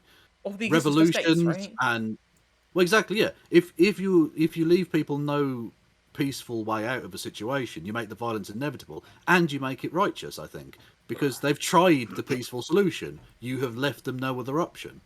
Well, like, look at the It's BLM a riots. convenient Like, manifesto of 1886. Because you've left us no other option, we resort to arms. It is that exact thing. Can we stop? I think there's a conflict. The IRA, I don't think, was broadly popular either in the South. I'm not sure about, definitely not in the South, but in the North. Like, saying that the Its IRA had the support of the people. skyrocketed after the bog site. Yeah, it did. It really did. And, Also, No, I'm not. and I'm that's not. the Bloody Sunday. We're talking about a timeline. Like by the time, especially like after the Anglo-Irish Treaty, I think support the IRA became a criminal gang basically after. Well, okay, after but I they- don't. I mean, there are a couple of points. Firstly, I'm not entirely sure that popularity should be a determinant in terms of people's ability to resist oppression. But secondly, even if they were very unpopular at some point, in a country where you have armed forces of an occupying power shooting innocent members of your community, you're probably less likely to speak out in support of things you believe because you're likely to get fucking shot or bombed or whatever, which lots of innocent people were. On both sides, to be fair. I'm not even saying it's a one-way street. I'm just saying British Army personnel shot innocent protesters. So is that likely to allow people the freedom of speech to be able to support a cause but they agree with? I think those people should be prosecuted and thrown in jail. But like, Well, that's the side we stand on, but we want that to happen to British soldiers who Yeah, involved in but the we troubles can't. too. Are we going to? Well, that was brought up earlier. Like, for this, if we're going to have reconciliation, and if we are going to live on the same island with unionists, are we going to the unionist paramilitaries and then like not knock up Jerry Adams, or are we like, how's it going to work? do you have evidence of Jerry Adams actually committing here. with his own two hands a crime? No. I'm serious, right? Because if you don't, you can't just go, he conspired and lock him up, because there's actually not enough evidence even for that. Yeah. I Also, I think agree. We know it he would had loose everybody ties. knows he was on That's the military it. council. No. Hang on, right? Because that's not necessarily true. The only report that has ever come out that has even mentioned the IRA Council is, I think there were 2 reports done by Westminster, and the Republic had their own report, and look into it, and we're like, that's not a thing. Like, we haven't found any evidence of that being a thing at all whatsoever. To be clear, Like, the British are checking their own fucking homework again. I wouldn't want to see him locked up necessarily, but I don't think. Also, can I just say, Yeah. Locking people up isn't necessarily a way to do reconciliation. I think if you have, I think, a relatively good recent example of reconciliation from South Africa, where by and large, outside of certain people who'd engaged in like really crazy shit, they weren't locking people up necessarily. They were doing truth and reconciliation. It did have to be truth. You did have to go before public committees and admit to what you'd done, and you were given at least an element of clemency in that regard. And generally speaking, people have been reintegrated, not perfectly, but in a way that I think could be used as a model for Irish reunification, should that happen at some point in the future. So I don't think basically retaliation. Nelson Mandela's kind of model is it's inspiring. So like, and maybe we have people hold them up as maybe like the paragon of maybe like what a liberal, or I don't know, maybe liberal is a loaded word, but well, this is a perfect example because we now view him in that way, but in a very literal sense, quite rightly, some people viewed him in the past as a terrorist. He was advocated for the use of political motivated violence, including the bombing, which did kill innocent people. He's now viewed as a kind of almost saintly figure. I think that the disconnect between those two states of affairs shouldn't be ignored in the way in which we view political violence. But what we can say about Nelson Mandela was he wasn't vindictive. Oh no, clearly not. Yeah. If we're going to from my personal point of view, I would like to see United Ireland, and I do think large parts of the, I don't know, definitely the hardcore unionists, I would see them as like a bigoted group. Yeah. But I don't think you can use any kind of force language involving kind of heavy rhetoric of force, or we can't just make them the oppressed minority in the north. Yeah, deal with it. You're part of. Yeah, absolutely. This ties absolutely into the question Chud asked me earlier, which is like, how do we avoid stoking what is kind of like a scared animal with its back to the wall? Because like Kev made this argument earlier, like unionism is all they have. It is their entire identity, and it is facing an existential crisis right now. And if they even so much as interpret themselves as being in an equivalent position that Republican and nationalist communities were in 1921, where they think they'll be on the receiving end of political oppression, if all they do is take 100 years and just flip it on its head and say that'll happen to us, of course they'll fight back. So I'm trying to find a way to make them not fight back. But if they're insistent on doing it, I don't think we can do anything about that. Yeah, exactly. If people are going to engage in criminality, then you deal with them. On a brighter side, I would say. Sorry, go ahead, Logan. No, go on. You're right. I do think I think sectarianism has probably gone down over time. I think young people, I don't think they identify as nationalist or unionist, or even I think obviously religiosity has gone down massively in both the north and the south since, I don't know, maybe the 90s, or since especially in the south, because the church has lost most of its power. I think you probably see the same trends in the north. That's probably for the better, though. I think. That's what I was going to say. I think that's the better. Yeah, I think that's a good thing. I think most people would view the problem of. Because if this was just a territorial dispute, it'd have been sorted ages ago. We could have come up with some way of doing it. The fact that you have that religious and ethnic division is really, it's the example I use when people say, when you use these bigoted idiots going about what Muslims want, as if Muslims are one group. It's like saying, what do the Christians of Northern Ireland want? Like, it's ridiculous. They're completely divided on this stuff. I've had a look at the percentages. So unionists make up 43.2% as of 2019, because I can't find one more up to date. Unionists make up 43.2% of Northern Ireland, nationalists 38.9%, and others 17.9%.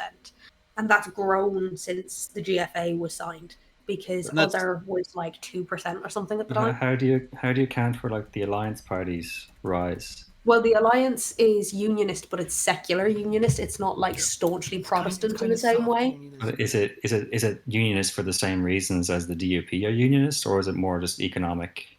But it's Well, officially this can be non-sectarian, settled right? with a very easy question. Yeah. Are they for retaining the union with the United Kingdom of Great Britain and Northern Ireland? Are they for retaining Which they it? are, yeah. It's a very easy question. Yeah.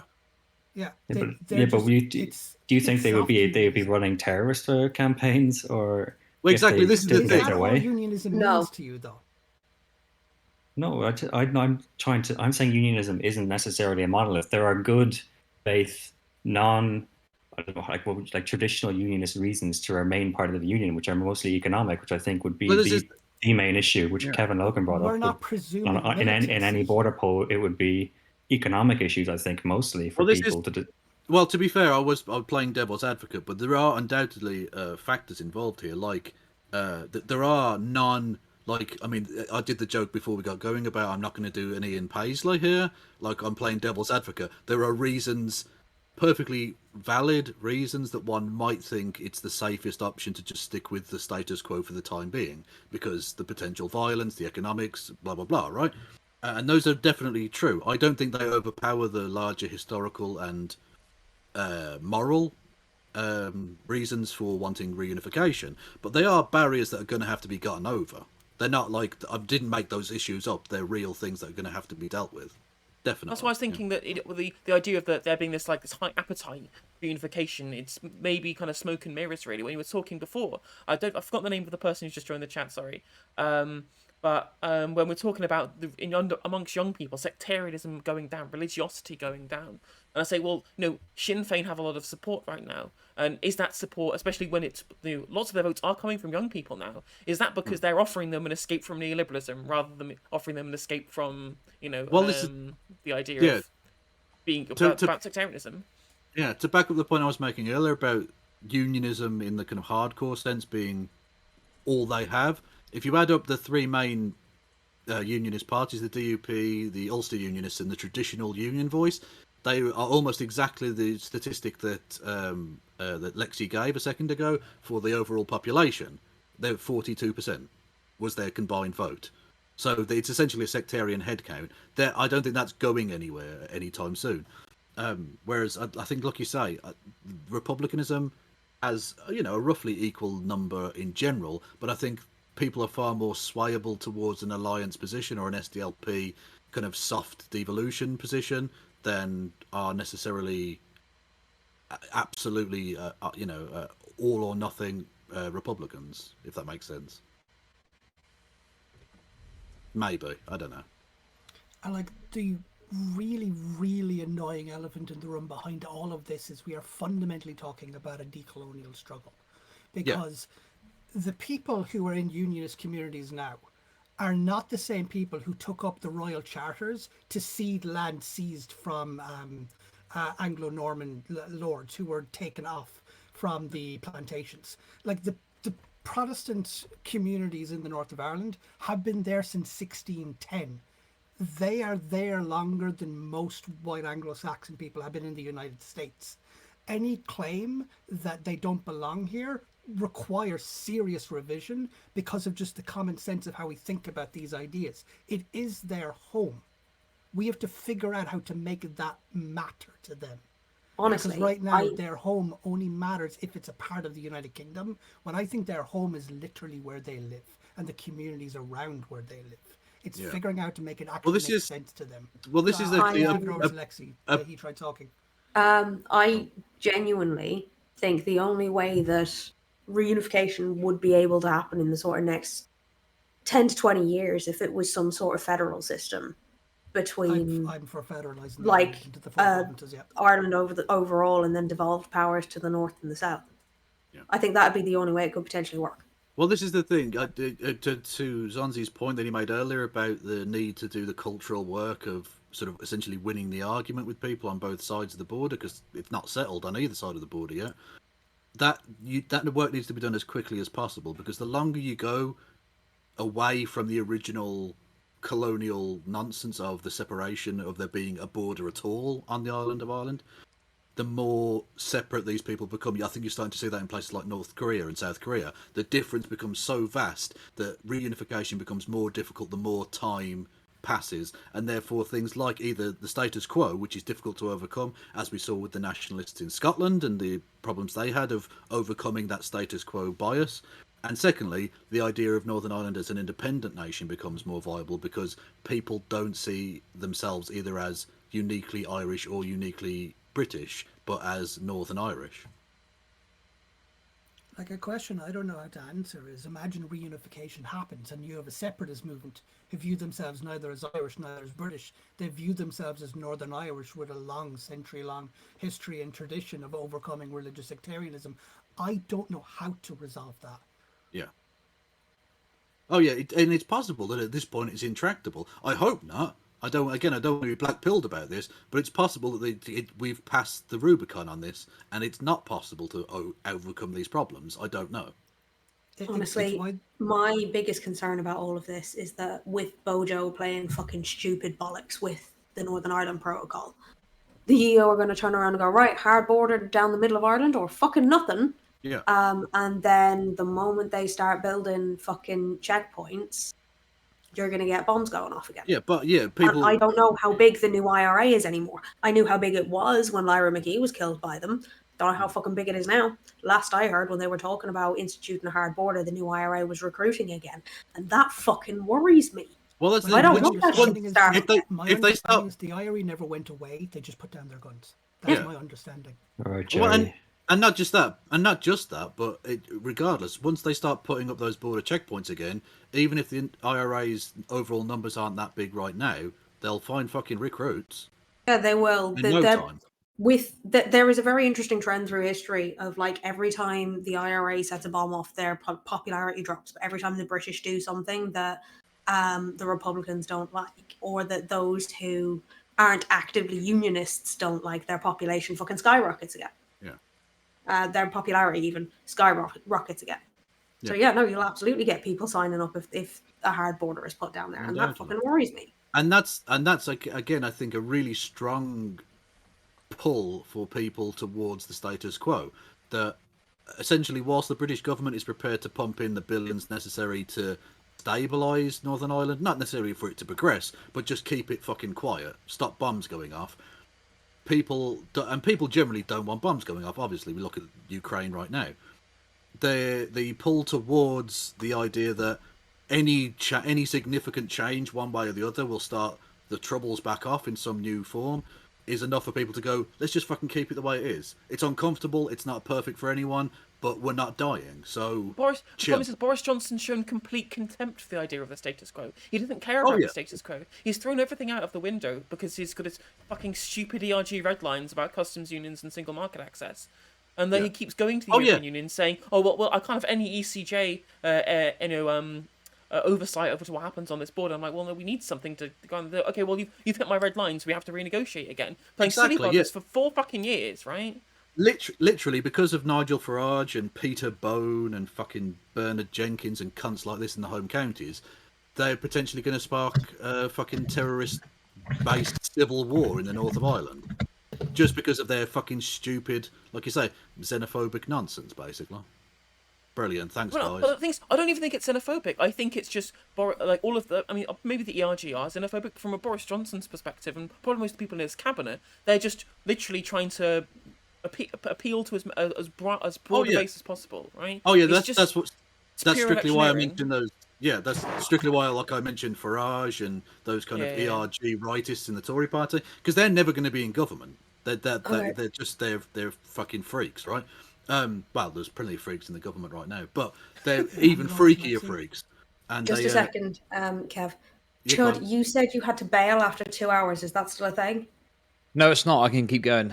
Let's go. Cool. I've got so much more to say. I actually want to hear from LonerBox and Chud because we have been monopolizing. Yeah, you both have been so quiet. Which do you want to go first? I will, defer to the POC opinion. Off you go. We're just saving the best for later. That's right. Yeah, exactly. There are bombshells, though. Don't worry. Bombshells. That's not not those types. Not those types. Yeah, that wasn't smart. Is Give there me anyone fucking who take had LonerBox. You said you had some loads more stuff to say earlier, and then Yeah, you just drop, silent. Fuck. yeah, just drop your kneecaps. Come on, what's going on? Mate. That's another terrorism He joke. can't. He dropped his brain instead, apparently. What's your take on all of this as a a Scotch person? Scotch. I don't It's like actually not a I don't butterscotch. know when it came to mobilizing support for Scottish independence, like I still can't really tell because from where I was standing, it was very pragmatic. It was they're doing austerity down there. We don't like that up here, especially like with our history of being fucking prototyped for all these ridiculous Tory policies. Like at first it was poll tax, then later it would become the bedroom tax. But I don't really know how much people are motivated by like economic stuff really compared to just the emotional side of it. So Yeah, but I think the Irish people aren't going to give a follow. shit about like, oh, what the economics are going to suck. Yeah, but it would be one country, it'd be based, right? And this is the other thing too. If they all voted for reunification, but it's going to be economically disastrous, would it be appropriate for the powers that be to step in and go, listen, I know you really want this, but it's going to just rip our country apart economically? And then would violence occur of that, even though it could potentially be the right thing? Who knows? it's hard though So- because when it comes to economics, you can't predict this shit like at all because so much can change when powers transferred over like that, like the like kind of internal decisions that get shifted over, especially with a union that's existed for so long. I mean, like when Norway went independent from Sweden or the other way around? I always forget. Norway went independent from Sweden. Yeah, and then there was, obviously there was all kinds of predictions, and like none of them came true. Like Norway did pretty well, but I think the thing I've kind of realized when it comes to things like this is that people aren't really as like pragmatic as at least I used to think they were. I don't think people are actually as motivated by like the meat and potatoes kind of shit as like I guess like a more like orthodox like Marxist left winger would like to think. I think the emotional stuff is like really powerful, and if you're going to push that unification thing forward, well, first of all, you don't have the numbers, and I think there needs to be like a very coherent like narrative for it.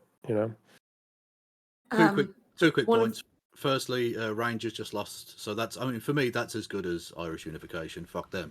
Secondly, Oh god, there's going to be more fucking marching in fucking Scotland, isn't there? Yep. Secondly, I wanted to ask Chud a question based on the point that he was making about whether the powers that be should step in and overall poor economic decision making by democratic means. Isn't that the same argument that sort of Ramonas, or whatever you want to call them, made about a second referendum that everyone kind of laughed at? The idea that, well, the people true, yeah. the people are too stupid to realise the error of their ways. Look, if people vote for economic ruination, that's sort of on them, I suppose. Yeah, that's true. But obviously the problem with Brexit is you had a lot of information which was not really up to snuff looking back on it. Not just, the Remain side was guilty of this too, but certainly from the Leave side. So I think that you probably see a similar thing where it wouldn't be about the fine economic detail of what's going on. It would be on one side, we're going to be, one nation again versus whatever the unionists will cook up from a propaganda perspective, like, stronger in the UK or some shit like that, right?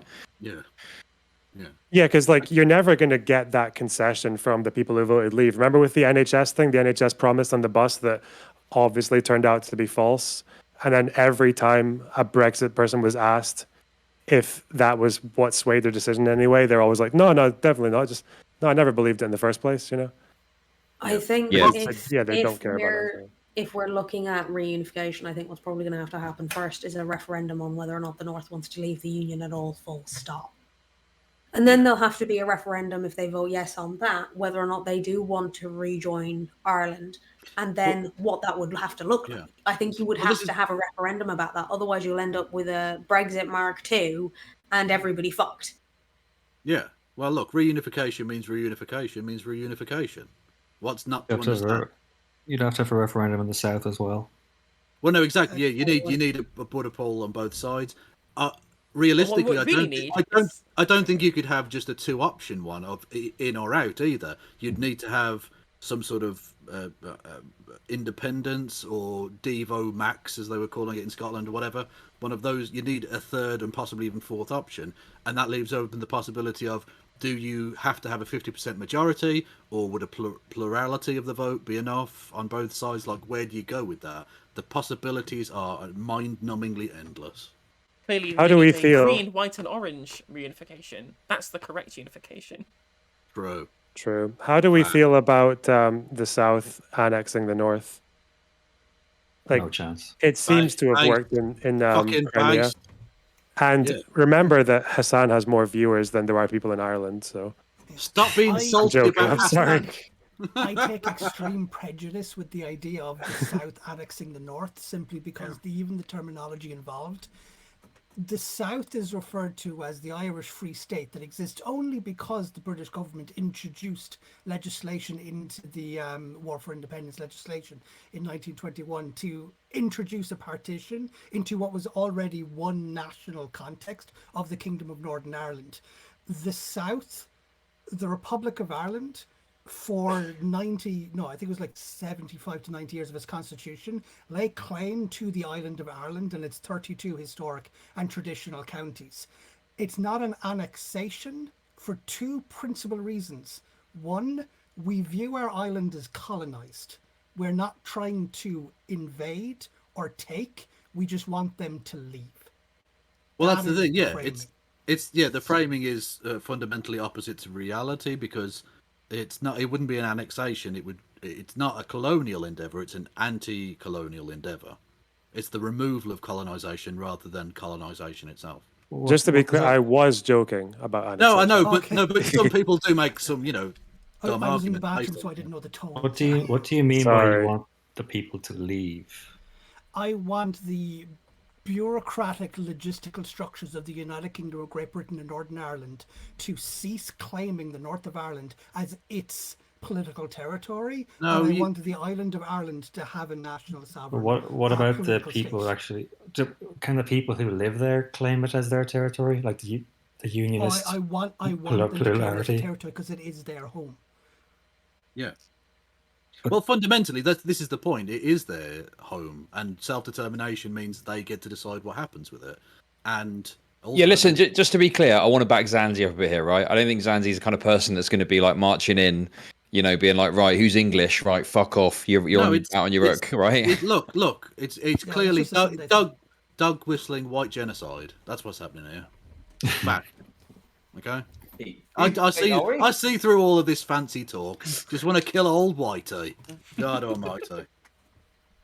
It's like I might sound hot out of the gate here, but it's like this is something that gets thrown at Republicans an awful lot, where because Irish nationalism is probably the only remaining 18th century creed of nationalism that came out of the liberal Enlightenment nationalistic causes. Like Irish nationalism dates back to the Fenians. We're the only example of kind of like civic nationalism seeking to contain a territory from a colonial power. The last 150 years of nationalism has essentially been, fuck the rest of the world, we have the right to rule you. So a lot of the framing of Irish reunification is placing this idea of, how are you different from Nazi Germany invading Poland? When what we're asking is, the people who colonized us 800 years ago, can you let us rule ourselves, please? Yeah, I will just say, just as a historical point, I don't think you can stretch it back that far in terms of the nationalisms, because nationalism is a complicated beast. And you have post-colonial nationalisms like that of Egypt or India and the Philippines, etc., where they were essentially using Western Europe. Yeah. Well, exactly. That's what I'm saying. Yeah, around the world, especially. Although again, it's the Caribbean and various other places where even up until like the 1980s, there were still colonies. And in terms of Hong Kong, that was the 90s, for Christ's sake, where people were seeking to remove colonization rather than it being the kind of disgusting nationalism that you get in places like Britain and America. And even just to throw out a historical tidbit that I see never come up, if you go back to like medieval Ireland, if you go back to like 1912, you had what is regarded as one of the earliest forms of proto-nationalism emerging with the Nail propaganda to unite the territories of Uav Breffin and kind of like the Meath kingdoms in with their southern territory in around Kildare and Louth, where what they did is they constructed a folklore of basically being the most dominant political force in the island, and kind of invented the idea that how about the island is our territory. You had the beginnings of a nationalism idea emerge in like 1912. So again, we're not trying to colonize or take the territory of another place. We just want what is considered to be a consistent narrative thread of a group of peoples who considered themselves to be each other's people. Yeah. We want. Well, this is the thing. This is the thing. I mean, I think nation states are pretty fucking cringe, but the idea of groups of people that are defined in some respect, you have it with. I mean, let's take the example of the Ukrainians. There is a Ukrainian people as such. There is an Irish people. There are French people. These things exist. However you want to group them in terms of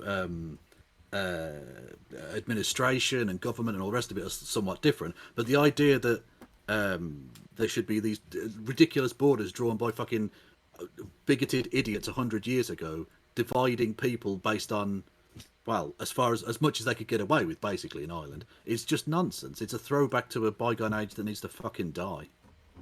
Yeah, I'll say this and then I'll open the floor up again. There's a sociology book I'm reading at the moment about intertwining, or how ethnicity and nationalism got intertwined together. And the sociological analysis of ethnicity basically says the following. Ethnicity evolves in counter-distinction to each other, where they recognize differences between kind of like cultural artifacts of each other. And it's the supremacist bigot who uses this idea to say, I'm better than you, rather than just the idea that I'm slightly different to you. Yeah. It's like the French and the Chinese both cook, but they cook in different ways. So you could use this as an ethnic identity in the concept of how their cooking is different. The supremacist takes this idea and says, mine's better than yours. When the sociologist just says, we have two different treads. True, but the French cook weird, though. The French make a lot of cakes. They do make a lot of cake. Too much butter. Too much butter used. Can I jump back in? Loner asked about like in a meme way, but like annexing. Like you're talking about, it wouldn't be annexing, but I think by the sounds of it, it would be kind of a unilateral. We're taking back our land, but the Irish state has signed. Like we did sign the Anglo-Irish Treaty. We did sign the Anglo-Irish Agreement. Like we have our own. Well, no, it wouldn't be unilateral, would it? Because you need to have a border poll of agreement on both sides. Well, in the question, like what annexing means, is that not in the annexing hypothetical? Not talking about Poles, Kev. We're talking explicitly if the Republic annexed Northern Ireland. Yeah, so are we saying we're saying that would be a bad thing, right? Well, yeah, but that's not okay. In that sense, that's not going to happen though, so it's not an issue. Yeah, because it's not the case that, like, I don't want to be rude, but Ireland are not going to take that on. Like Zanzi was talking about the hypothetical of invoking NATO. Well, if Ireland just marched into the north, that would be a NATO thing straight away. That's no question. Yeah. It's harder when there's like a country on the other side. You know, it's not just declaring independence. It's like declare independence and then both sides vote to join and all that. But as far as I know, it's not technically, because I think annexing is usually kind of like it has to be unilateral to be annexing, right?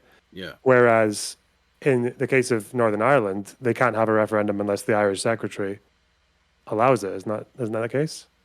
It's the British Secretary has to basically call Yeah. a border poll. Border poll is triggered within the Northern Ireland, and then Republic of Ireland will hold one ourselves because constitutionally we gave up our territorial claim on the 6 counties. So to change what would be the territory of the state, we need a referendum as well. And the language of the Good Friday Agreement is we gave up the territorial claim in the pursuit of the principle of consent. So basically we're saying we don't claim Northern Ireland unless they view themselves as Irish. Yeah, a kind of fudge, as I said. A kind of a technical way of getting around it. Yeah. It seems pretty pragmatic to me, in that we just maintain as much peace as we can with the current determination if people but north and south of the border. Yeah.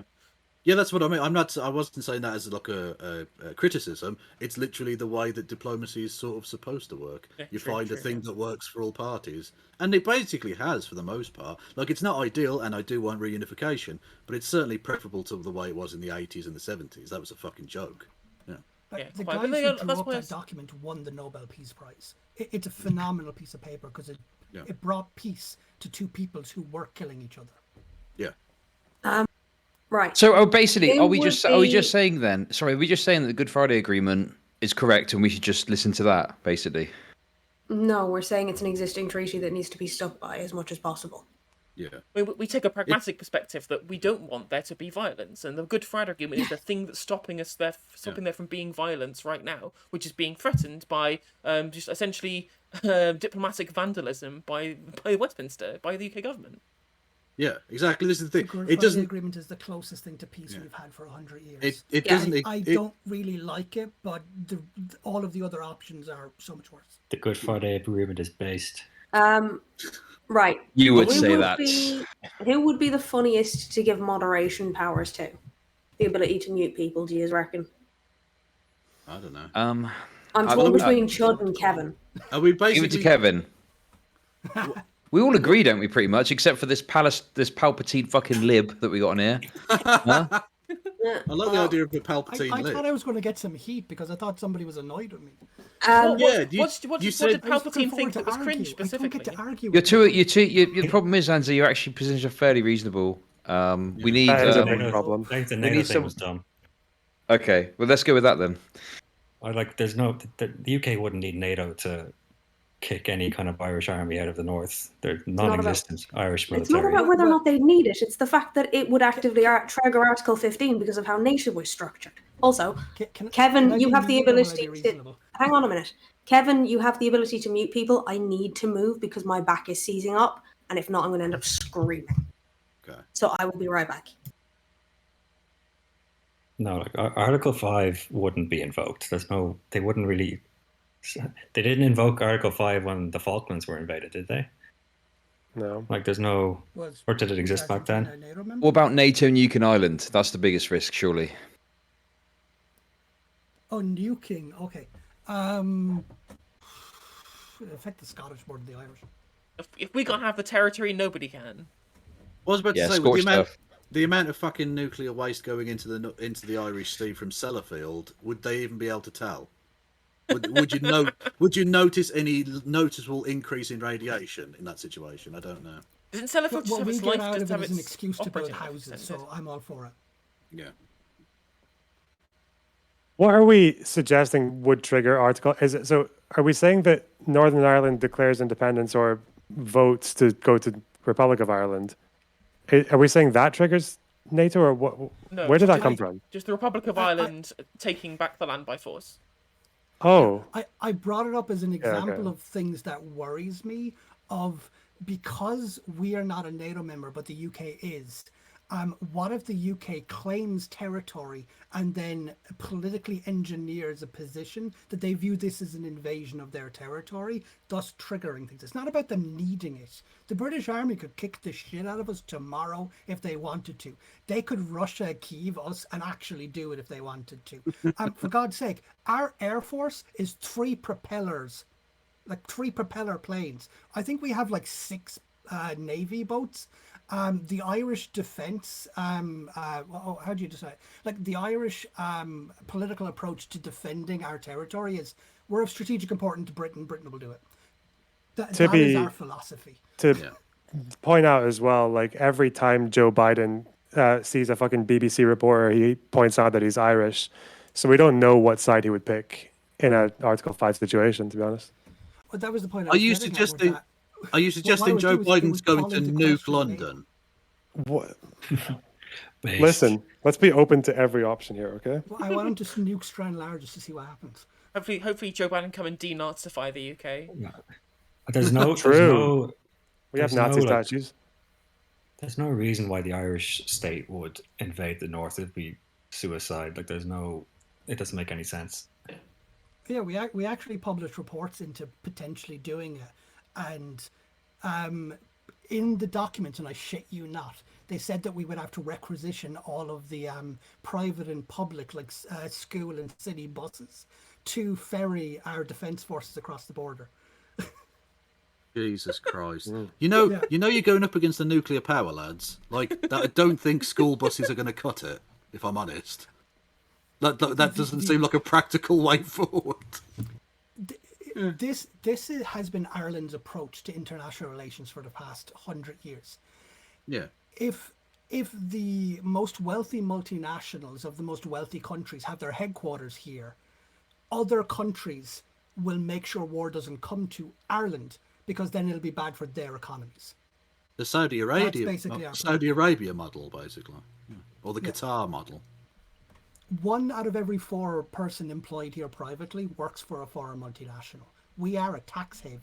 Our basic plan is, if somebody invades us, we fuck with the economic interests of another more powerful country. Like, You're a place that when Irish Marxists say that we're a product of multinational imperialism, this is what they're getting at. The Irish government is selling the Irish working class to the international capitalist cartels. Ireland is the place that Brexiteers go to have their headquarters so they can still operate in the EU. Yeah, that's what's happening there. Again, I'm going to open the floor. I'm talking too much. I have a bit of a shit lib question. It's just because someone asked it to me about Scotland the other day, and it actually made me think for a second.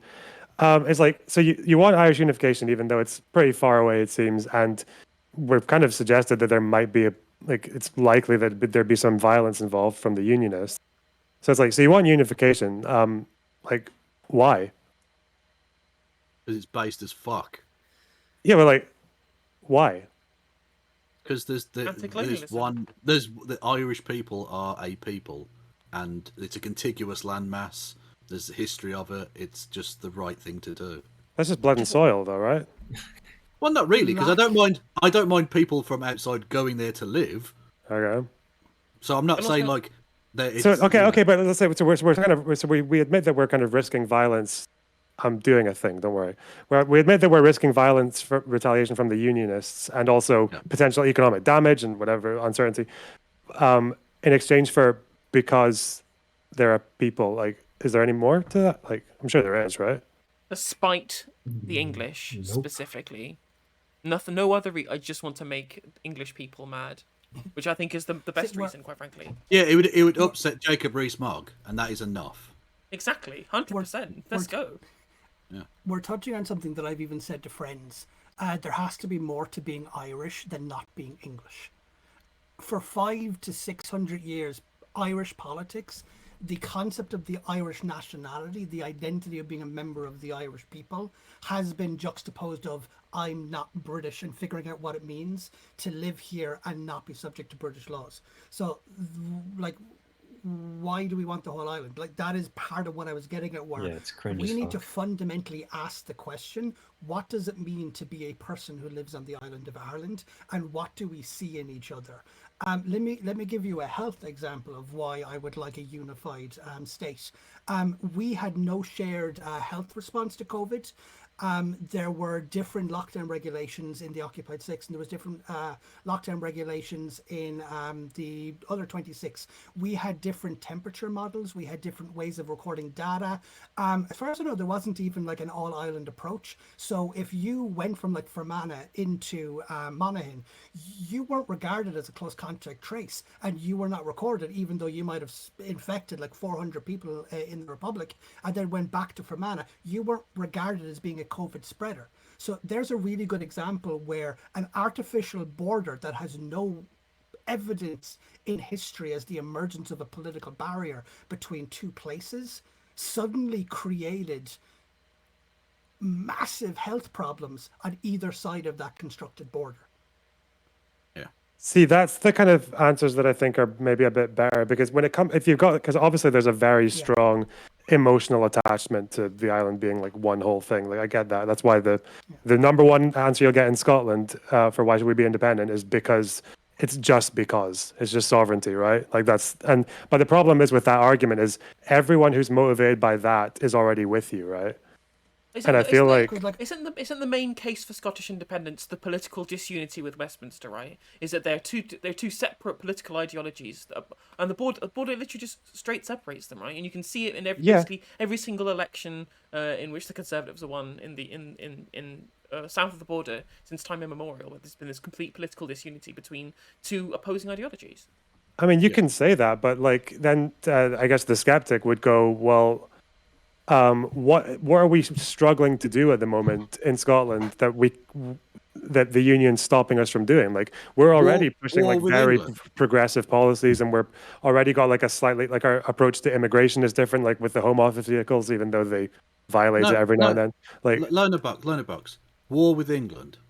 okay, You just need to go down south and But start burning some villages again. What's But the thing is, what I'd for old point to there, times, you though, know? let's be real. The reason that Scotland's able to do that is because of voting, right? Because the SNP got a bunch of seats, and that's led to them to be able to do a lot more of what they wanted to do than when even Labour was getting more seats up in Scotland. So I don't know. Well, Maybe yes, that's an yes, argument and for the benefit of well, voting. it's also the case that we do get to do that because, and we can't. I don't think we definitely wouldn't have this outside of the union, but the Barnett formula means we get 11% more per head than England does. well, I was just gonna add Okay. actually, or counteract what Chud was saying there. I don't think it's because necessarily of the SNP vote, because you've got to bear in mind the devolution was done under a Labour government, which had the majority of the seats in Scotland.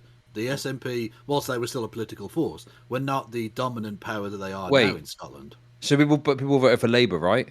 So Yeah. again, that's just more. That's just saying we need to vote more. I mean, I don't know if this is the best way to go Oh no, I'm about. not arguing. I'm not arguing. Don't vote. I'm just saying Oh, you it said wasn't it's the because SNP. Oh, okay. it wasn't because the SNP were voted for. It was Labour that introduced this, which ultimately actually led to a stronger case for independence and support for the SNP. Yeah. Yeah. So Dug their own grave. the question I'm getting asked now, and I have a couple of answers. Just you're pushing through all this progressive shit in Scotland, like basically like Norway style, whatever. But like apart from the oil fund, but like so, what is it that we're getting hamstringed by the union? And then honestly, like the answers to that seem to be becoming less and less. It was very easy to say this in 2014 when it was austerity versus not austerity, can but make now you can that's make not a really the case. Yeah.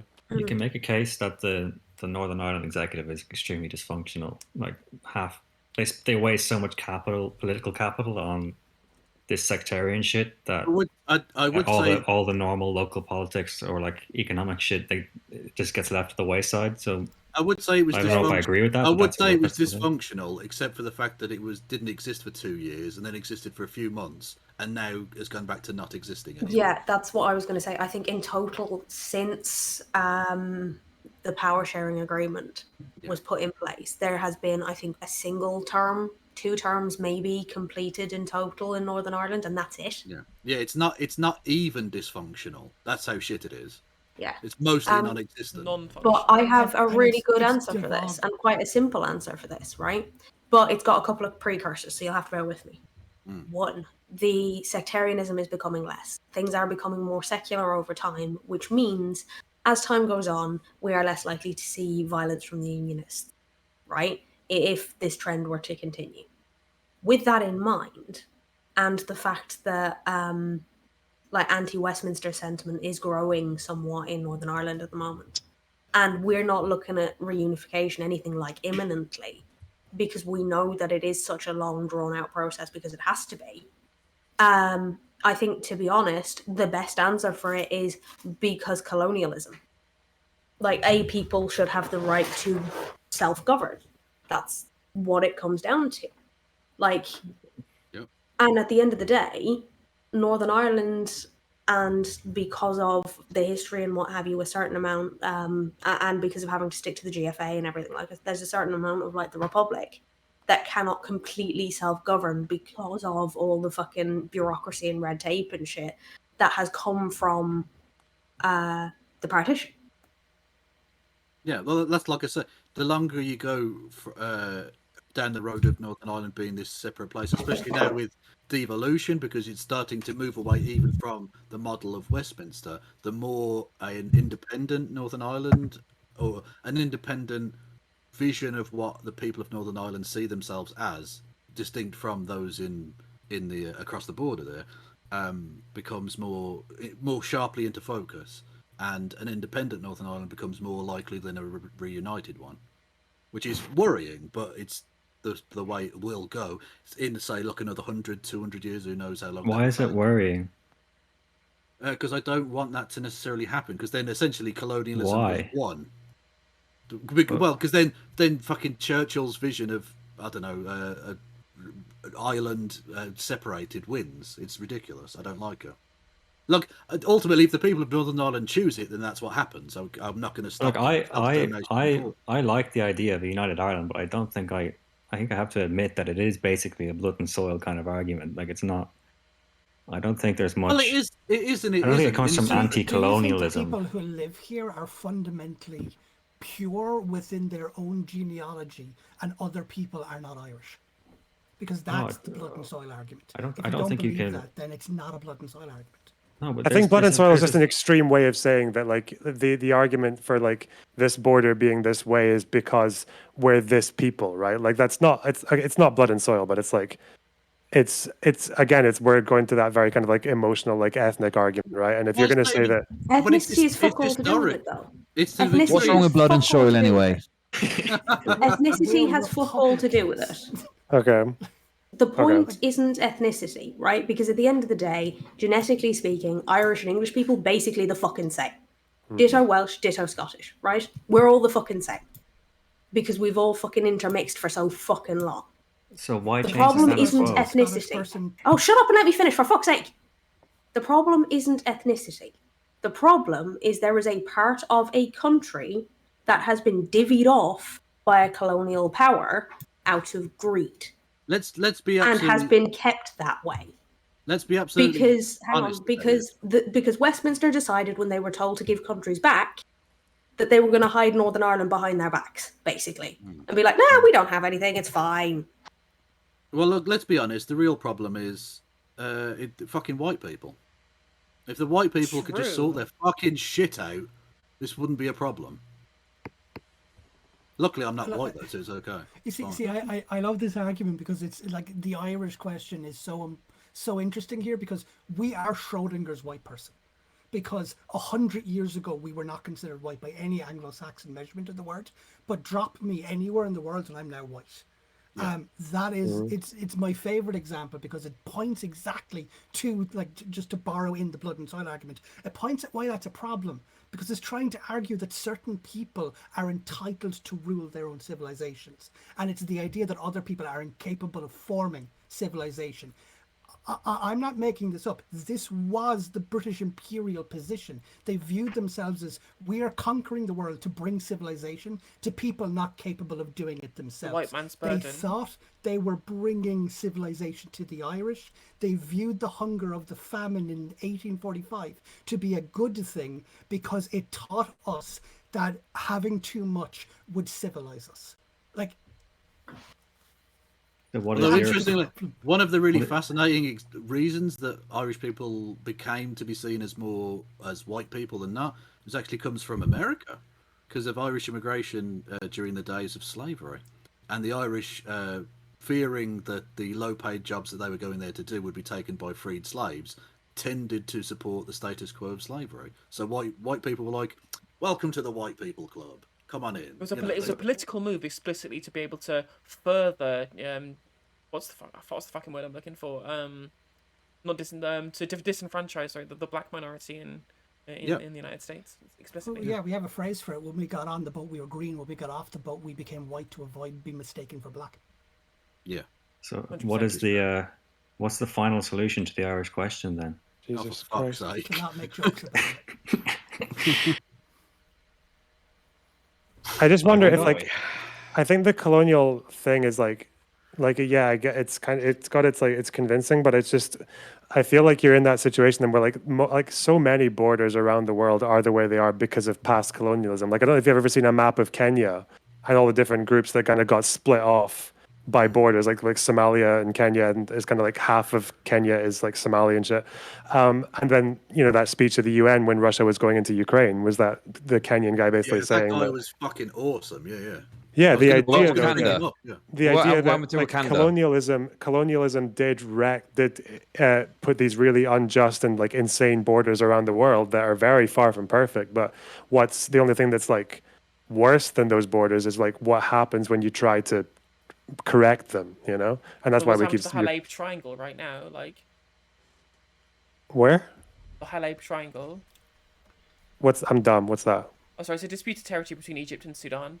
Essentially, Okay. the British decided that 2 areas were specifically going to be Egyptian and Sudanese, Okay. Yeah. and then there was a dispute over whether they should use the 12th parallel border or use the British border that they directed.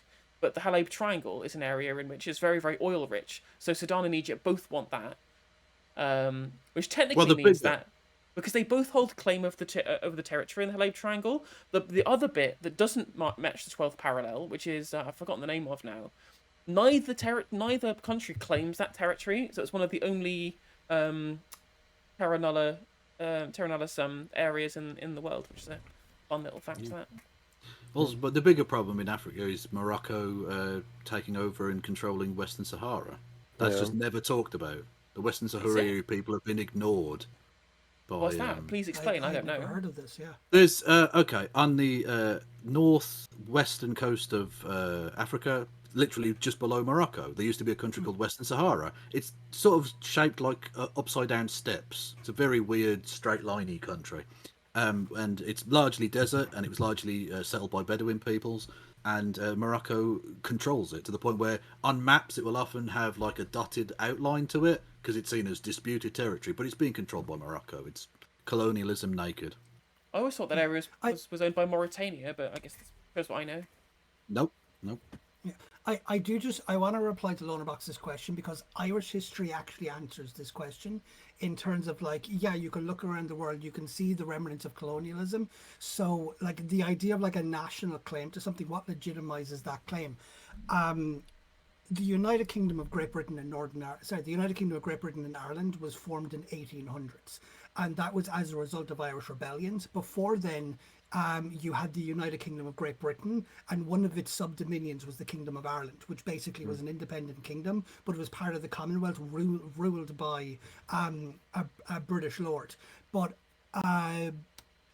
democratic participation within Westminster Parliament was only afforded to land-owning Protestants. So the vast majority of the population was landless peasant-class Catholics, and a lot of those Protestants didn't even have access into the electoral system unless they owned the land. So there's a very specific subset of people who had access into the British electoral system. So what Britain did is it constituted a national identity. It constituted a national context of, hey, they have put all of us together and denied us something. The Irish identity is emergent from that colonialism, because before it, like I mentioned, you had proto-nationals in the nails in the kind of like 9 or 10. Before then, you essentially had 5 medieval feudal kingdoms. You had Connacht, Ulster, Meath, Leinster. There was no national identity, and without England, without English colonialism, Irish nationalism probably never would have emerged. You instead would have had kind of like a fractured petty kingdom situation where you would have had probably like the Low Countries in kind of like beside Germany and France. So the idea of like the Irish self-determination originally came out of Protestants, where they basically viewed the idea that we should have the right to participate within the British system. They wanted to be considered British, and the British Parliament said no. So their response was, well then fuck you, we are going to self-declare for the right to participate in an electoral process to self-govern. And that explains the reason why the island sees a legitimate example to self-govern.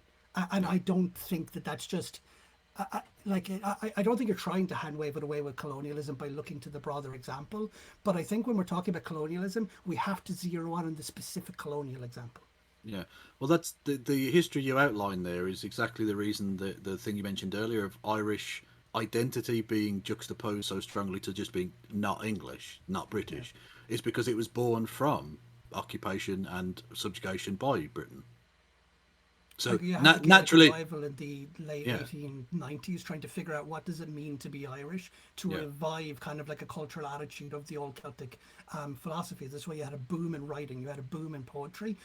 Some of our poets and writers in the arts, we're heavily regarded as like over-exceeding when it comes to artistic expression. And you also had the GAA reviving a lot of old Celtic games, hurling and Gaelic football being really good examples. This is something that I really think is really important. We need to figure out what it means to be Irish, and if we can't, the concept doesn't mean anything and it should be destroyed. On a kind of allied thing, how do you feel about the GAA remaining amateur? Do you think professionalism would damage Irish? They train like professional players. They charge admittance. They redevelop their stadiums. They sell advertising revenue. They sell the broadcasting rights. They're professional in all of the ways that matter, except they don't pay their players. It's a workers' rights issue, as far as I'm concerned. Oh, good man. Okay, here can we? Um, What? I don't see I was this. gonna Isn't say, it? Oh, you sorry, go ahead. just Go a ahead. second. Go ahead. No, you go ahead. Yeah. Just because of the time, 10, 15 more minutes until we get into unless we get into like a really interesting or contentious bit, and then like final statements and shout outs, okay? Yeah. Okay. Just on that last bit, I don't like we have our own national unique identity and there's a lot of history, but I don't see like we could probably perform the same analysis for any number of African nations or tribes or whatever. Like this isn't a justification for why like we did like the Irish government signed a treaty. Like we have a mechanism. The only real mechanism for a united Ireland is in the Good Friday Agreement. Did you There's forget no other. what happened the moment Michael Collins brought that treaty home? Have you forgotten what We had a literally civil came after war. The civil war and the pro-treaty So why are side you won. arguing like the treaty is a unilateral document that The everyone had to pro-treaty agree side to? won. The next, so you're telling me that we just need to accept the results of a Mike war makes right. and not the thing that caused the war? The Irish Like, literally government think about this. is legitimate. Like, are you saying the Irish government is illegitimate? I'm an Irish Republican socialist. My basic position is I think the side that allied itself with and was backed by the British Royal Forces won the war. So you end up with the creation of the Irish Free State that was a constituent member of the Commonwealth. I wanted a republic, not a devolved country within the Commonwealth. You live in a republic. What are you talking about? 1949, yeah. It wasn't the government that signed that treaty. That was successive down the years. Afterwards, when you had, I think it was the first year Fianna Fáil got in, the first Republican Party after Fine Gael had successively won lots of different arguments. We then got that pro-Republican stance that was issued in Canada. Like there's, but you said, I think you said this yourself. Under our current constitution, we lay no claim to Northern Ireland. So that we could pursue the policy of consent. And that policy of consent is written into the border poll, where we hold no claim that forces somebody in the occupied six to be considered a part of the nation of Ireland. Okay, we exactly, only want to yeah. claim them if they view themselves as Irish. So I say we have to think about what it means to be Irish. That's my whole position. But you're also saying that we have a claim to Northern Ireland. I'm saying that that claim can be rooted in history, and when it comes to the Constitution, I'm going to lay no territorial political claim to that island, because that provokes a violent response from Unionists who have shown themselves willing to exchange bloodshed. So I'm going to pursue the diplomatic route, because that has proven itself to lower the bloodshed, it reduces the violence. Like the principle of consent was written into that document. Like this argument is used by Unionists to argue that the 6 counties is a part of the United Kingdom and Ireland should let go. Part of that agreement was the idea that the people in Northern Ireland are British and Irish, thus entitled to claim citizenship and can apply for passports of either. We let go of the territorial provocation that was, hey, Britain, those 6 counties actually belong to us, screw you. We just agreed to stop provoking. That was all that was.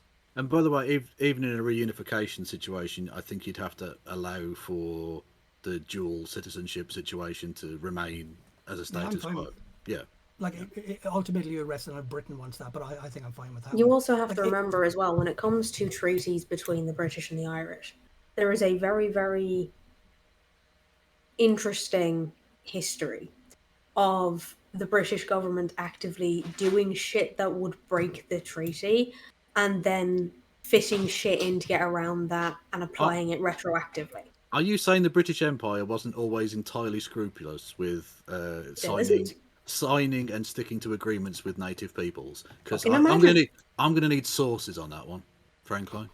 I think they've always stuck to their word and never once lied. And Boris Johnson certainly hasn't. The Unionists certainly haven't broken the Good Friday Agreement, leading to Westminster having to end up renegotiating parts of it repeatedly. Well, ultimately, I mean, that's just as an example. Yeah, The idea that you would use the giving up of the territorial claim in the Good Friday Agreement as an example of Ireland not wanting that or whatever is slightly ridiculous, because that's the mechanism. The Good Friday Agreement has the mechanism within it for reunification to potentially take place via a border poll. Like our constitution that we declared claimed all 32 counties as part of the sovereign territory of the Irish state. We were literally claiming the territory of another state. And the Good Friday Agreement said the only really way we can quell unionists is if we don't write that into our constitution anymore. Yeah. So you're saying the unionists have no... Do you think unionists have any legitimate claim to the territory of Northern Stop Ireland? tormenting people, or I'm just going to kick you the fuck out because you're getting Yes, no, yes. no, shut the fuck up, shut the fuck It's a up, question. It's a shut the fuck up. question. No, you started out by no. Hang remember- on, Dan. You started out, Duke, by making a statement of what other people believe, which you've been doing repeatedly since you got in here, and at this point, it's boiling my fucking piss. You can ask the questions, that's fine, but do Yeah, not Duke, say come on, what bro. people do and don't stand for. Yeah. I thought We're I all getting heard. a bit So sick you're of you, saying. honestly. I thought I heard. So you're saying, and then changed to a question. To be fair, Yeah. just saying. Okay. Yeah, that is what happened, which is why I butted in, because that's not the first time he's tried to like make a statement about what other I'll people let them are reframe doing. it rather than me just respond. Yeah, let's just do the question. Yeah. So I'm confused. That much is clear. Yeah, thanks, Chud. I think the simple question is: you obviously believe that Irish people have a legitimate claim to the territory of Northern Ireland? Do you think unionists have a legitimate claim to Northern Ireland? I think unionists have a legitimate claim to Irish citizenship within the Irish state. Well, to simplify it, unionists have a claim to the place that they live, that being Ireland, whichever bit they're in. Unionism doesn't have a claim to any part of Ireland.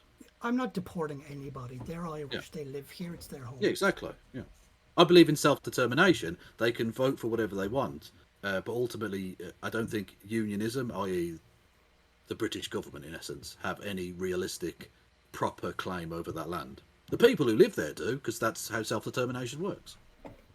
Because, like, I even outlined how I agreed with the unionist fears of home rule is Rome rule, and even kind of like went into what Lexi was saying earlier in how Catholic, kind of like the Catholic hold over the institutions dates before the Irish state into the aftermath of the famine.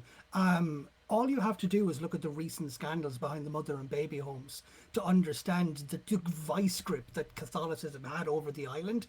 I, without a shadow of a doubt, believe unionists, because of their Protestant persuasion, would have been horribly discriminated within a Catholic majority country. I no doubt believe that. However, I don't understand in the slightest how their reaction to that was, okay, we're going to gerrymander you, we're going to deny you electoral rights, we're going to send the army after you, we're going to persecute and attack you for Catholic and nationalist reasoning. It's the unionist response basically was, a beaten dog can't bite back. Well, yeah, not just that, but I don't think that would hold water, the idea of it being dominated by Catholicism in an island that now has gay marriage, now is repealing the eighth, which is the abortion and all the rest of it. I don't think the Catholic Church has anywhere near that hold anymore. I don't think the same in the last fears. 30 years, that's the case. Yeah, well, exactly. Yeah, but the fears that might have been reasonable at one point, I don't think are anymore. For Zanzi, if Northern Ireland voted to be an independent country, would you still think the rest of Ireland has a claim to that territory? No, I think we should respect the agreement we signed with the Good Friday Agreement, because we did it in good faith towards the actual the integrity of the communities and their safety. Because I don't want a green flag to be laid over 500,000 people as they are buried because of some nationalists' obsession with what flag flies over the government building somewhere. If they don't view themselves as Irish, I won't force that upon them, and I would want economic ties, and I would want collaboration across the island, and I would like to try get the best for both of us. Well, that's ultimately the thing. My allegiance is with the Irish people, not with the Irish fucking state. The Irish state is bureaucrats who largely don't give two fucks. regardless of whether they are working from Whitehall or Dublin or anywhere else, the people who live there have the right to dictate for themselves how they are governed. Ultimately, Sorry, self-determination. someone in chat is telling me to push back against something, but I just went to the toilet quickly, so I'm back now. Though, what was it that was said that I need to push back against? I have no idea. Where do I know? Well, let We your just free chatter say it. content for you, Chud. Hey, what do you mean? Don't forget to download the game and support, Do the thing and scan the rampant QR capitalism. code. Yeah. I'm not even talking about the game now. I just listen. What do you want me to do? Die? Come on now. Wait, Well, we all know something pot noodles, I think. someone in chat. I don't know why they're asking this. In Chud's chat is asking, what did Kevin say that would make him a supporter of Luhansk and Donetsk republics? Why is the chatter asking that? Because they're a prick, probably. I Nice. imagine. First of all, Get what him does in. that have to do with the price of fish? Sounds Get 'em Second in. of all, yeah. no, Get 'em because we're going to be wrapping up in a minute. First of all, what has that got to do with the price of fish? Second of all, the right of a people to choose their governing doodah and body and what have you would suggest that support. Well, I'm just going to say fuck Vladimir Putin, and anyone who wants to ask some dumbass question like that can eat all of my asshole and my dick. And to be fair, no one's ever produced me any kind of legitimate democratic mandate for the independence of the DPR and the LPR. So, Plus, those are made up things that don't really exist. Someone's asking me if I support Cromwell. I need to ask Duke a question. This is important, okay? Lay it on me, Chud. Lay it on me. This is from my chat, okay? And I apologise if this makes you feel uncomfortable, but I'm just going to go with it. So, would you suck off a unionist to prove you're not in the IRA? Fuck unionists. Before it's not the end of the world. So you fuck people who believe different things. Listen, I'm sorry. I feel bad for asking that because I haven't got that level with you. I don't know if we got that banter, but listen, if you don't want to answer that, that's fine. But I've asked the question now. I'll give you some money, chat. Come on. There are some people that I will straight up refuse to bone, but quite frankly, when I was younger, I wasn't as picky as I am now. So, I've been there, done that, worn the t-shirt. I'll be honest. If you've gone underwater again, Kev. Oh right, I was just doing a joke anyway. I was just saying. No, you're back. For 5, you come back after the joke. Yeah, for 5 gifted subs, I'll suck off a unionist. Yeah, definitely. Make it happen, people. Yeah. Oh yeah, I am a cheap hooker. Yeah. In the interest of reconciliation, I'd suck off a unionist. Let's go. Well, you've been sucking off unionists since you got in here. That's what I was going to say. With the amount you've been fucking simping for the monarchy, I'm surprised you haven't already. That's a way. Get him over. No way. Someone gifted me 5 subs. You're having a fucking laugh. Anyway, sorry. So I've got to. That's great news. Give me subs. Come on, go and spread the love around. Come on. I didn't mention which one specifically, so I'll have to do a poll of which unionist I'm going to suck off now. No, you have to suck off Ian Paisley Jr. now because he is the default unionist. Well, if he can take me on one of his corrupt trips to Sri Lanka on holiday, I'm with it. Yeah, definitely. I don't think Sri Lanka's where you have to go right now. Yeah, no. I've got a question from my chat for you, Chud. Yeah. Ask Chud if he's willing to not be racist for a week if it means he gets to rail a submissive femboy. Oh. That's a tough one. I find being racist actually makes a submissive femboys more interested in you, to be honest.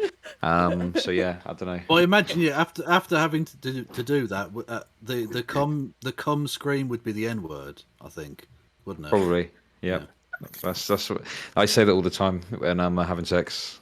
At the request Do we think Ian Paisley Sr. was packing? No, I think Ian Paisley Sr. was overcompensating. Yeah. He was a big guy, though, wasn't he? Well, that doesn't necessarily mean anything. There's a guy. I know, but if he just sucked a dick, he would have been a lot happier, actually. Yeah. If he just realised the reality and sucked a lot of dick, the world would be a better place. I feel. True. So this Marshall Georgie in your chat is a fucking idiot, by the way. Okay, never mind. Oh, someone in my chat. What'd you expect? That's the Marshall Georgi Zhukov or Sukov. whatever the fuck. Yeah, that's the We're regular equating a democratic mandate with fucking breakaway separatist regions. Okay, Yeah, nice he's a one. tank. He's a Yeah. tanky troll. He's in Like- everyone's. Keep on huffing that fucking RT copium in there. Okay, nice. Yeah, Yeah. yeah. Yeah, no, he's like a Spamming full-on Dun has Lisk and down. Shanks doesn't actually do anything, so you're worse than a LARPer. True. If you actually care about those people having some sort of national claim to themselves and being able to self-determine outside of the Nazi forces you're talking about, spamming random people's chats does nothing to achieve that aim. So you're worse than useless. No, it's an information war. That's the copium, right? It's an I mean, information. all they're war. doing is sending Yeah. bits. Like information actually has to have value, and some random person's Twitch channel. Chud, are there any like foreign diplomats who've watched your stream? Has Dylan been in recently? Dylan does sometimes watch my stream, but it's not really for my foreign policy takes on the whole or my takes on Ireland. He's more interested in whatever drama I'm discussing. Although recently, me and him have had some, some disagreements, some Yeah, I some saw violence. couple of spicy moments between you. Yeah, it was nice. Yeah, no, it's Why but don't you things just have. fuck off and leave? We've spoken a lot about like the distant future of Ireland. Like now that Sinn Féin have won for the first time, like what comes like next, like in the immediate future? That's the great question. yeah. It depends on the It's- Northern Ireland Protocol. That's entirely what Yeah. it depends on. It entirely Because, depends on what Westminster do next. Because if they fuck up, it's either going to reignite a load of violence, and now it could be a little, it could be a lot. There might be a general Or- election. There might be a yeah. UK general Yeah. election sometime soon. If things go badly in the Wakefield by-election or whatever, and we Yeah. might be staring down the barrel of somebody else then reorganising the North Ireland Protocol again, or possibly even applying to the customs union, which would be Well, great because the customs union would solve everything. Hang The on, EU 'cause I position haven't right quite now finished. is that Hang the North of hang on, because I haven't quite finished. Yes, the GU was one of the things I was going to mention. Or we end up in fucking deadlock until the next GE because the DUP refused to form Well, the executive in 4 months in the first place. Yeah, I was going to say, given that the DUP are set on playing silly games, it's likely that, certainly for the foreseeable future, there's not going to be a Northern Ireland executive, so practically nothing changes. And the thing is, it's not They're even just stuck. silly games. They're throwing the toys out the pram. That's what they're doing. Yeah, yeah. Because the EU's position right now is that we agreed a deal and we renegotiated your deal. The renegotiation was the deal you brought to us. Follow your own fucking deal. And the EU's position on the protocol right now is that the UK is not exhausting all of the options presented within the deal. And the problem here is because Boris Johnson essentially kind of admitted to a lot of people they never intended on honouring the deal. So you have a stalemate with the European Union. But here's the other thing. And I think this is, like, people are forgetting about this. What incentive or interest is there for the EU to renegotiate when you're going into it where they've already basically reneged on the previous one? So how do you even know like how do you reach a conclusion This is when the you're third coming out from a renegotiation. position that they didn't care about the last one?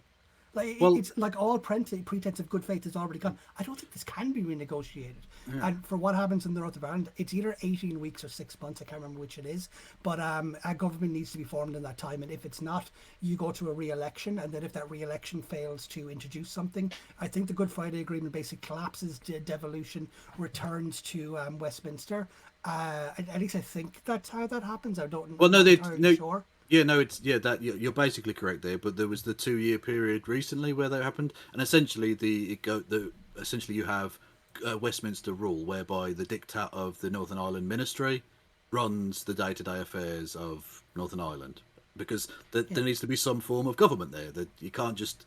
There needs to. Bureaucracy is a thing. It exists. It runs. And do you want to hear the great irony of this whole situation? What the DUP is pushing for right now is essentially Westminster rule without a devolved government, which was the exact situation that was brought about in that 1984 London-Dublin agreement that I talked about, that the DUP rallied against so much that are brought in the Good Friday Agreement. So the DUP is re-orchestrating a deal they considered intolerable. My analysis of the general election was unionism is in free fall. Sinn Féin haven't won this election. They haven't gained or lost votes. They're exactly where they were last time. They still don't have a polarity. They haven't increased their vote share. Unionism's just in free fall. That's all we can take from this. Yeah, Sinn Féin's vote went up 0.4%. That was 1.4, but Well, yeah, it's Oh, mostly a 1.1. shift. it was very marginal. Yeah, It was a yeah, shift very- from the reservations. DUP to the Alliance, right?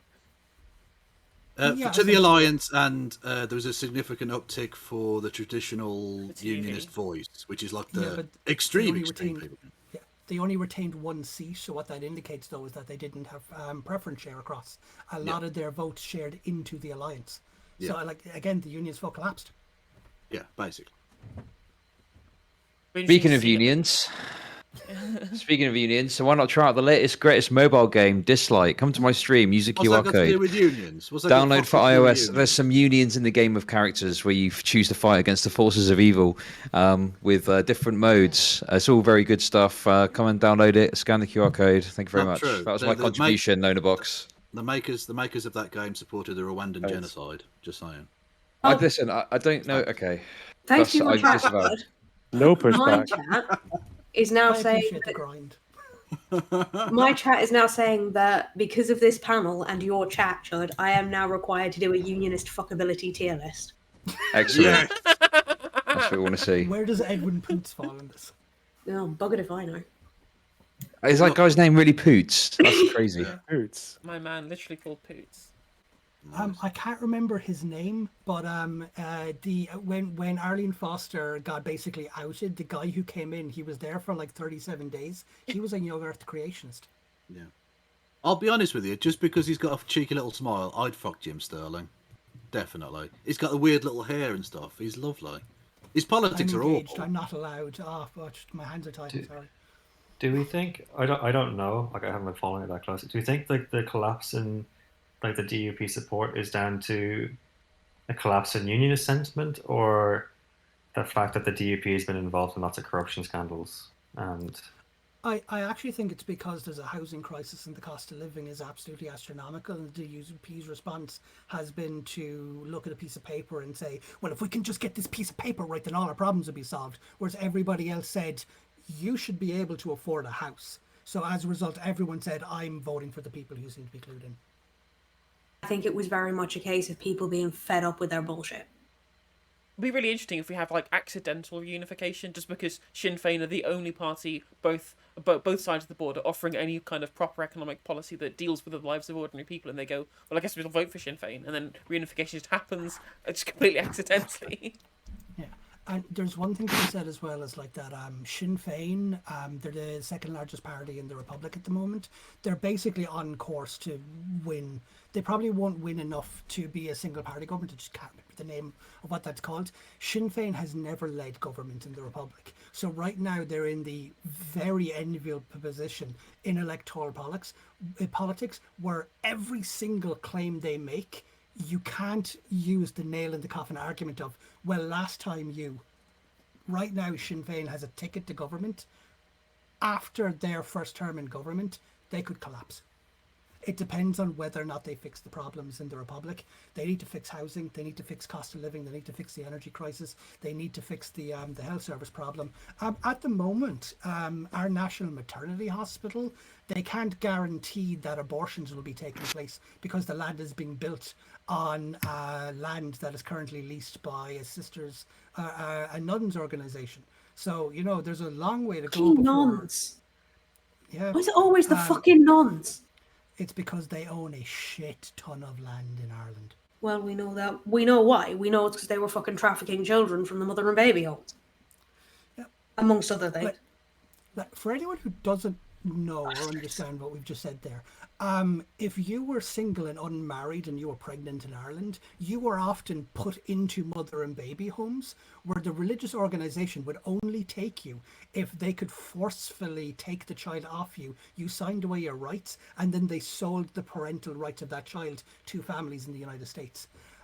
Or rich families in Ireland or the UK. Plus, they would also fake death certificates, and they actively led to the negligent deaths of an obnoxious amount of babies. There were more than 800 bodies of infants found in an old disused septic tank underneath where it was built.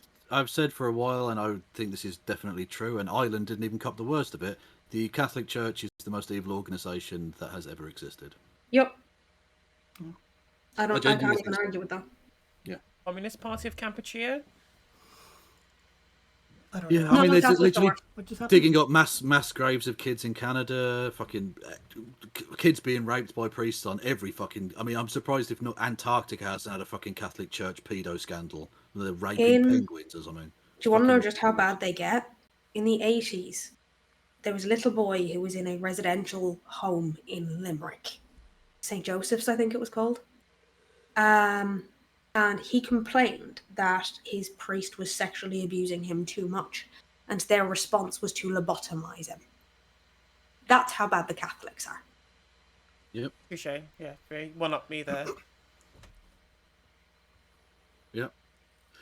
There was a Anyway, reason I ended up an British atheist. culture. yeah, that's how do I segue into a dick gag from that? Jesus. Right. I think we've pretty much come to the end of the natural flow of conversation. So, last words Good to end on a happy note. I always feel. Yeah. last words and shout outs and memes and jokes are of course fine to lighten the mood. Chud, you go first because you're the closest to the top. Thanks everyone for coming by and watching us hash this out. I feel like we fixed a lot of things. Someone get the Irish people on the blower. Tell them our plan. It's been a pleasure. Great to talk to all of you. I had a good time. Sorry I didn't contribute much seriousness, but I had a good time nonetheless. Chud Logic on all good social media channels. Thank you. Well, it was wonderful to have you as it always is, and I appreciated your levity because it helped break up the seriousness a bit. Very Kevin, true. you're up. Britain is severely cringe. Ireland is based. Fuck Boris Johnson. You can find me at Kevin Logan or at KF Logan 1875 here on Twitch. But you probably shouldn't because I'm shit at this. You're not, but okay. Well, thank you. Zanzi. I appreciate that. Hi, I'm Zanzi. On Twitch, I mainly speedrun Metal Gear Solid. I play games very, very quickly. And on YouTube, I do a lot of politics. I have 2 YouTube projects. I'm using Final Fantasy VII to unpack imperialism. And I'm also in the research phase of doing a Irish history series called The Irish Question, examining Irish revolutionary sentiment from the Norman invasion up until the War for Independence. So I look forward to that. That is fucking awesome, actually. I can't wait for that to come out now. MTG, you're up. Yeah, so at the end of the day, I think the main issue that we really have is the best and most peaceful way that we can honour the self-determination of the people in Northern Ireland, and there will always be complex ways in which we can do that and honour it in the best way possible. I think that we've had plenty of conversation about that up until now, and yeah, and the only reason we're having this conversation in the first place is because of the kind of the diplomatic ruin being committed by this conservative government that does not give a shit about the overall effective utility of the policies they put forward. It's an absolute mess, and quite frankly, if the UK does lose Northern Ireland, then they deserve it for voting in a fucking idiot. Anyway, myself, I'm at No Justice MTG on every single social media networks. That's Facebook, YouTube, Twitch, Twitter, TikTok, Instagram. You can find me all there. Please do follow me if you would like to hear about just Britbonger politics. I usually stream in the afternoons and evenings about 3 times a week. It happens random times. But not just British politics, because the MTG is obviously because you're a massive fan of Marjorie Taylor Greene. 100% yes, actually. I've already called that one. I've already asked Wizards of the Coast why they haven't apologised for it yet. Yeah, fair enough. MTG is wonderful and you all should follow her, folks. LonerBox, you're up. Yeah, this was good. I learned a lot. So thanks, Chud. You didn't have much to contribute though, did you, mate? No, I was going to say actually, I really learned a lot though, and thanks, Chud. No worries, mate. LonerBox, fuck off. I really thought I was getting arguments halfway through this. It's anticlimactic. Duke, do you have a Twitter or anything you want to... Don't fucking encourage Palpatine. He's a dickhead. How many I like players? Duke. How many Duke's a good lad. Come in and fight everyone. I am being a gracious host, even if he is a lipshit. Knobhead. Oh, Jesus. I love you, Alex. I love you. Do you I got don't anything you have any want to? channels or anything. So, Fucking Good Friday loser. Agreement's based. The Northern Ireland Protocol is based. See, fucking I don't know. loser. Stop. Oh my god. Okay, listen. Just stop being. Listen, Duke's coming here to a hostile environment, and you're just Yeah. being a shitter now. Why I've What's that muted him. about? I think he held up quite well. Oh, you muted Just him. a Okay, that's good. I think he held his minerals quite well there. A random internet keyboard warrior. That's all. Aren't we Well, all? microphone warrior now. Right. For my chat and anyone else who's interested, I am taking like an Irish history and context and politics Q&A after this. So yeah, and like Collins and Cher are welcome. So if anyone wants to hang out after the fact, you are welcome to come do so. I would stay around for that, but I have to get off now in a few seconds. Yeah. It's usually my limit. Yeah, that's fair. I'm done. Thank you all Have for some dinner. coming. Much Pleasure. appreciated. Thank you very much. It's been Had a great time. Yeah. I'll see you again. Have a good one. Catch you later. Bye bye. Take care.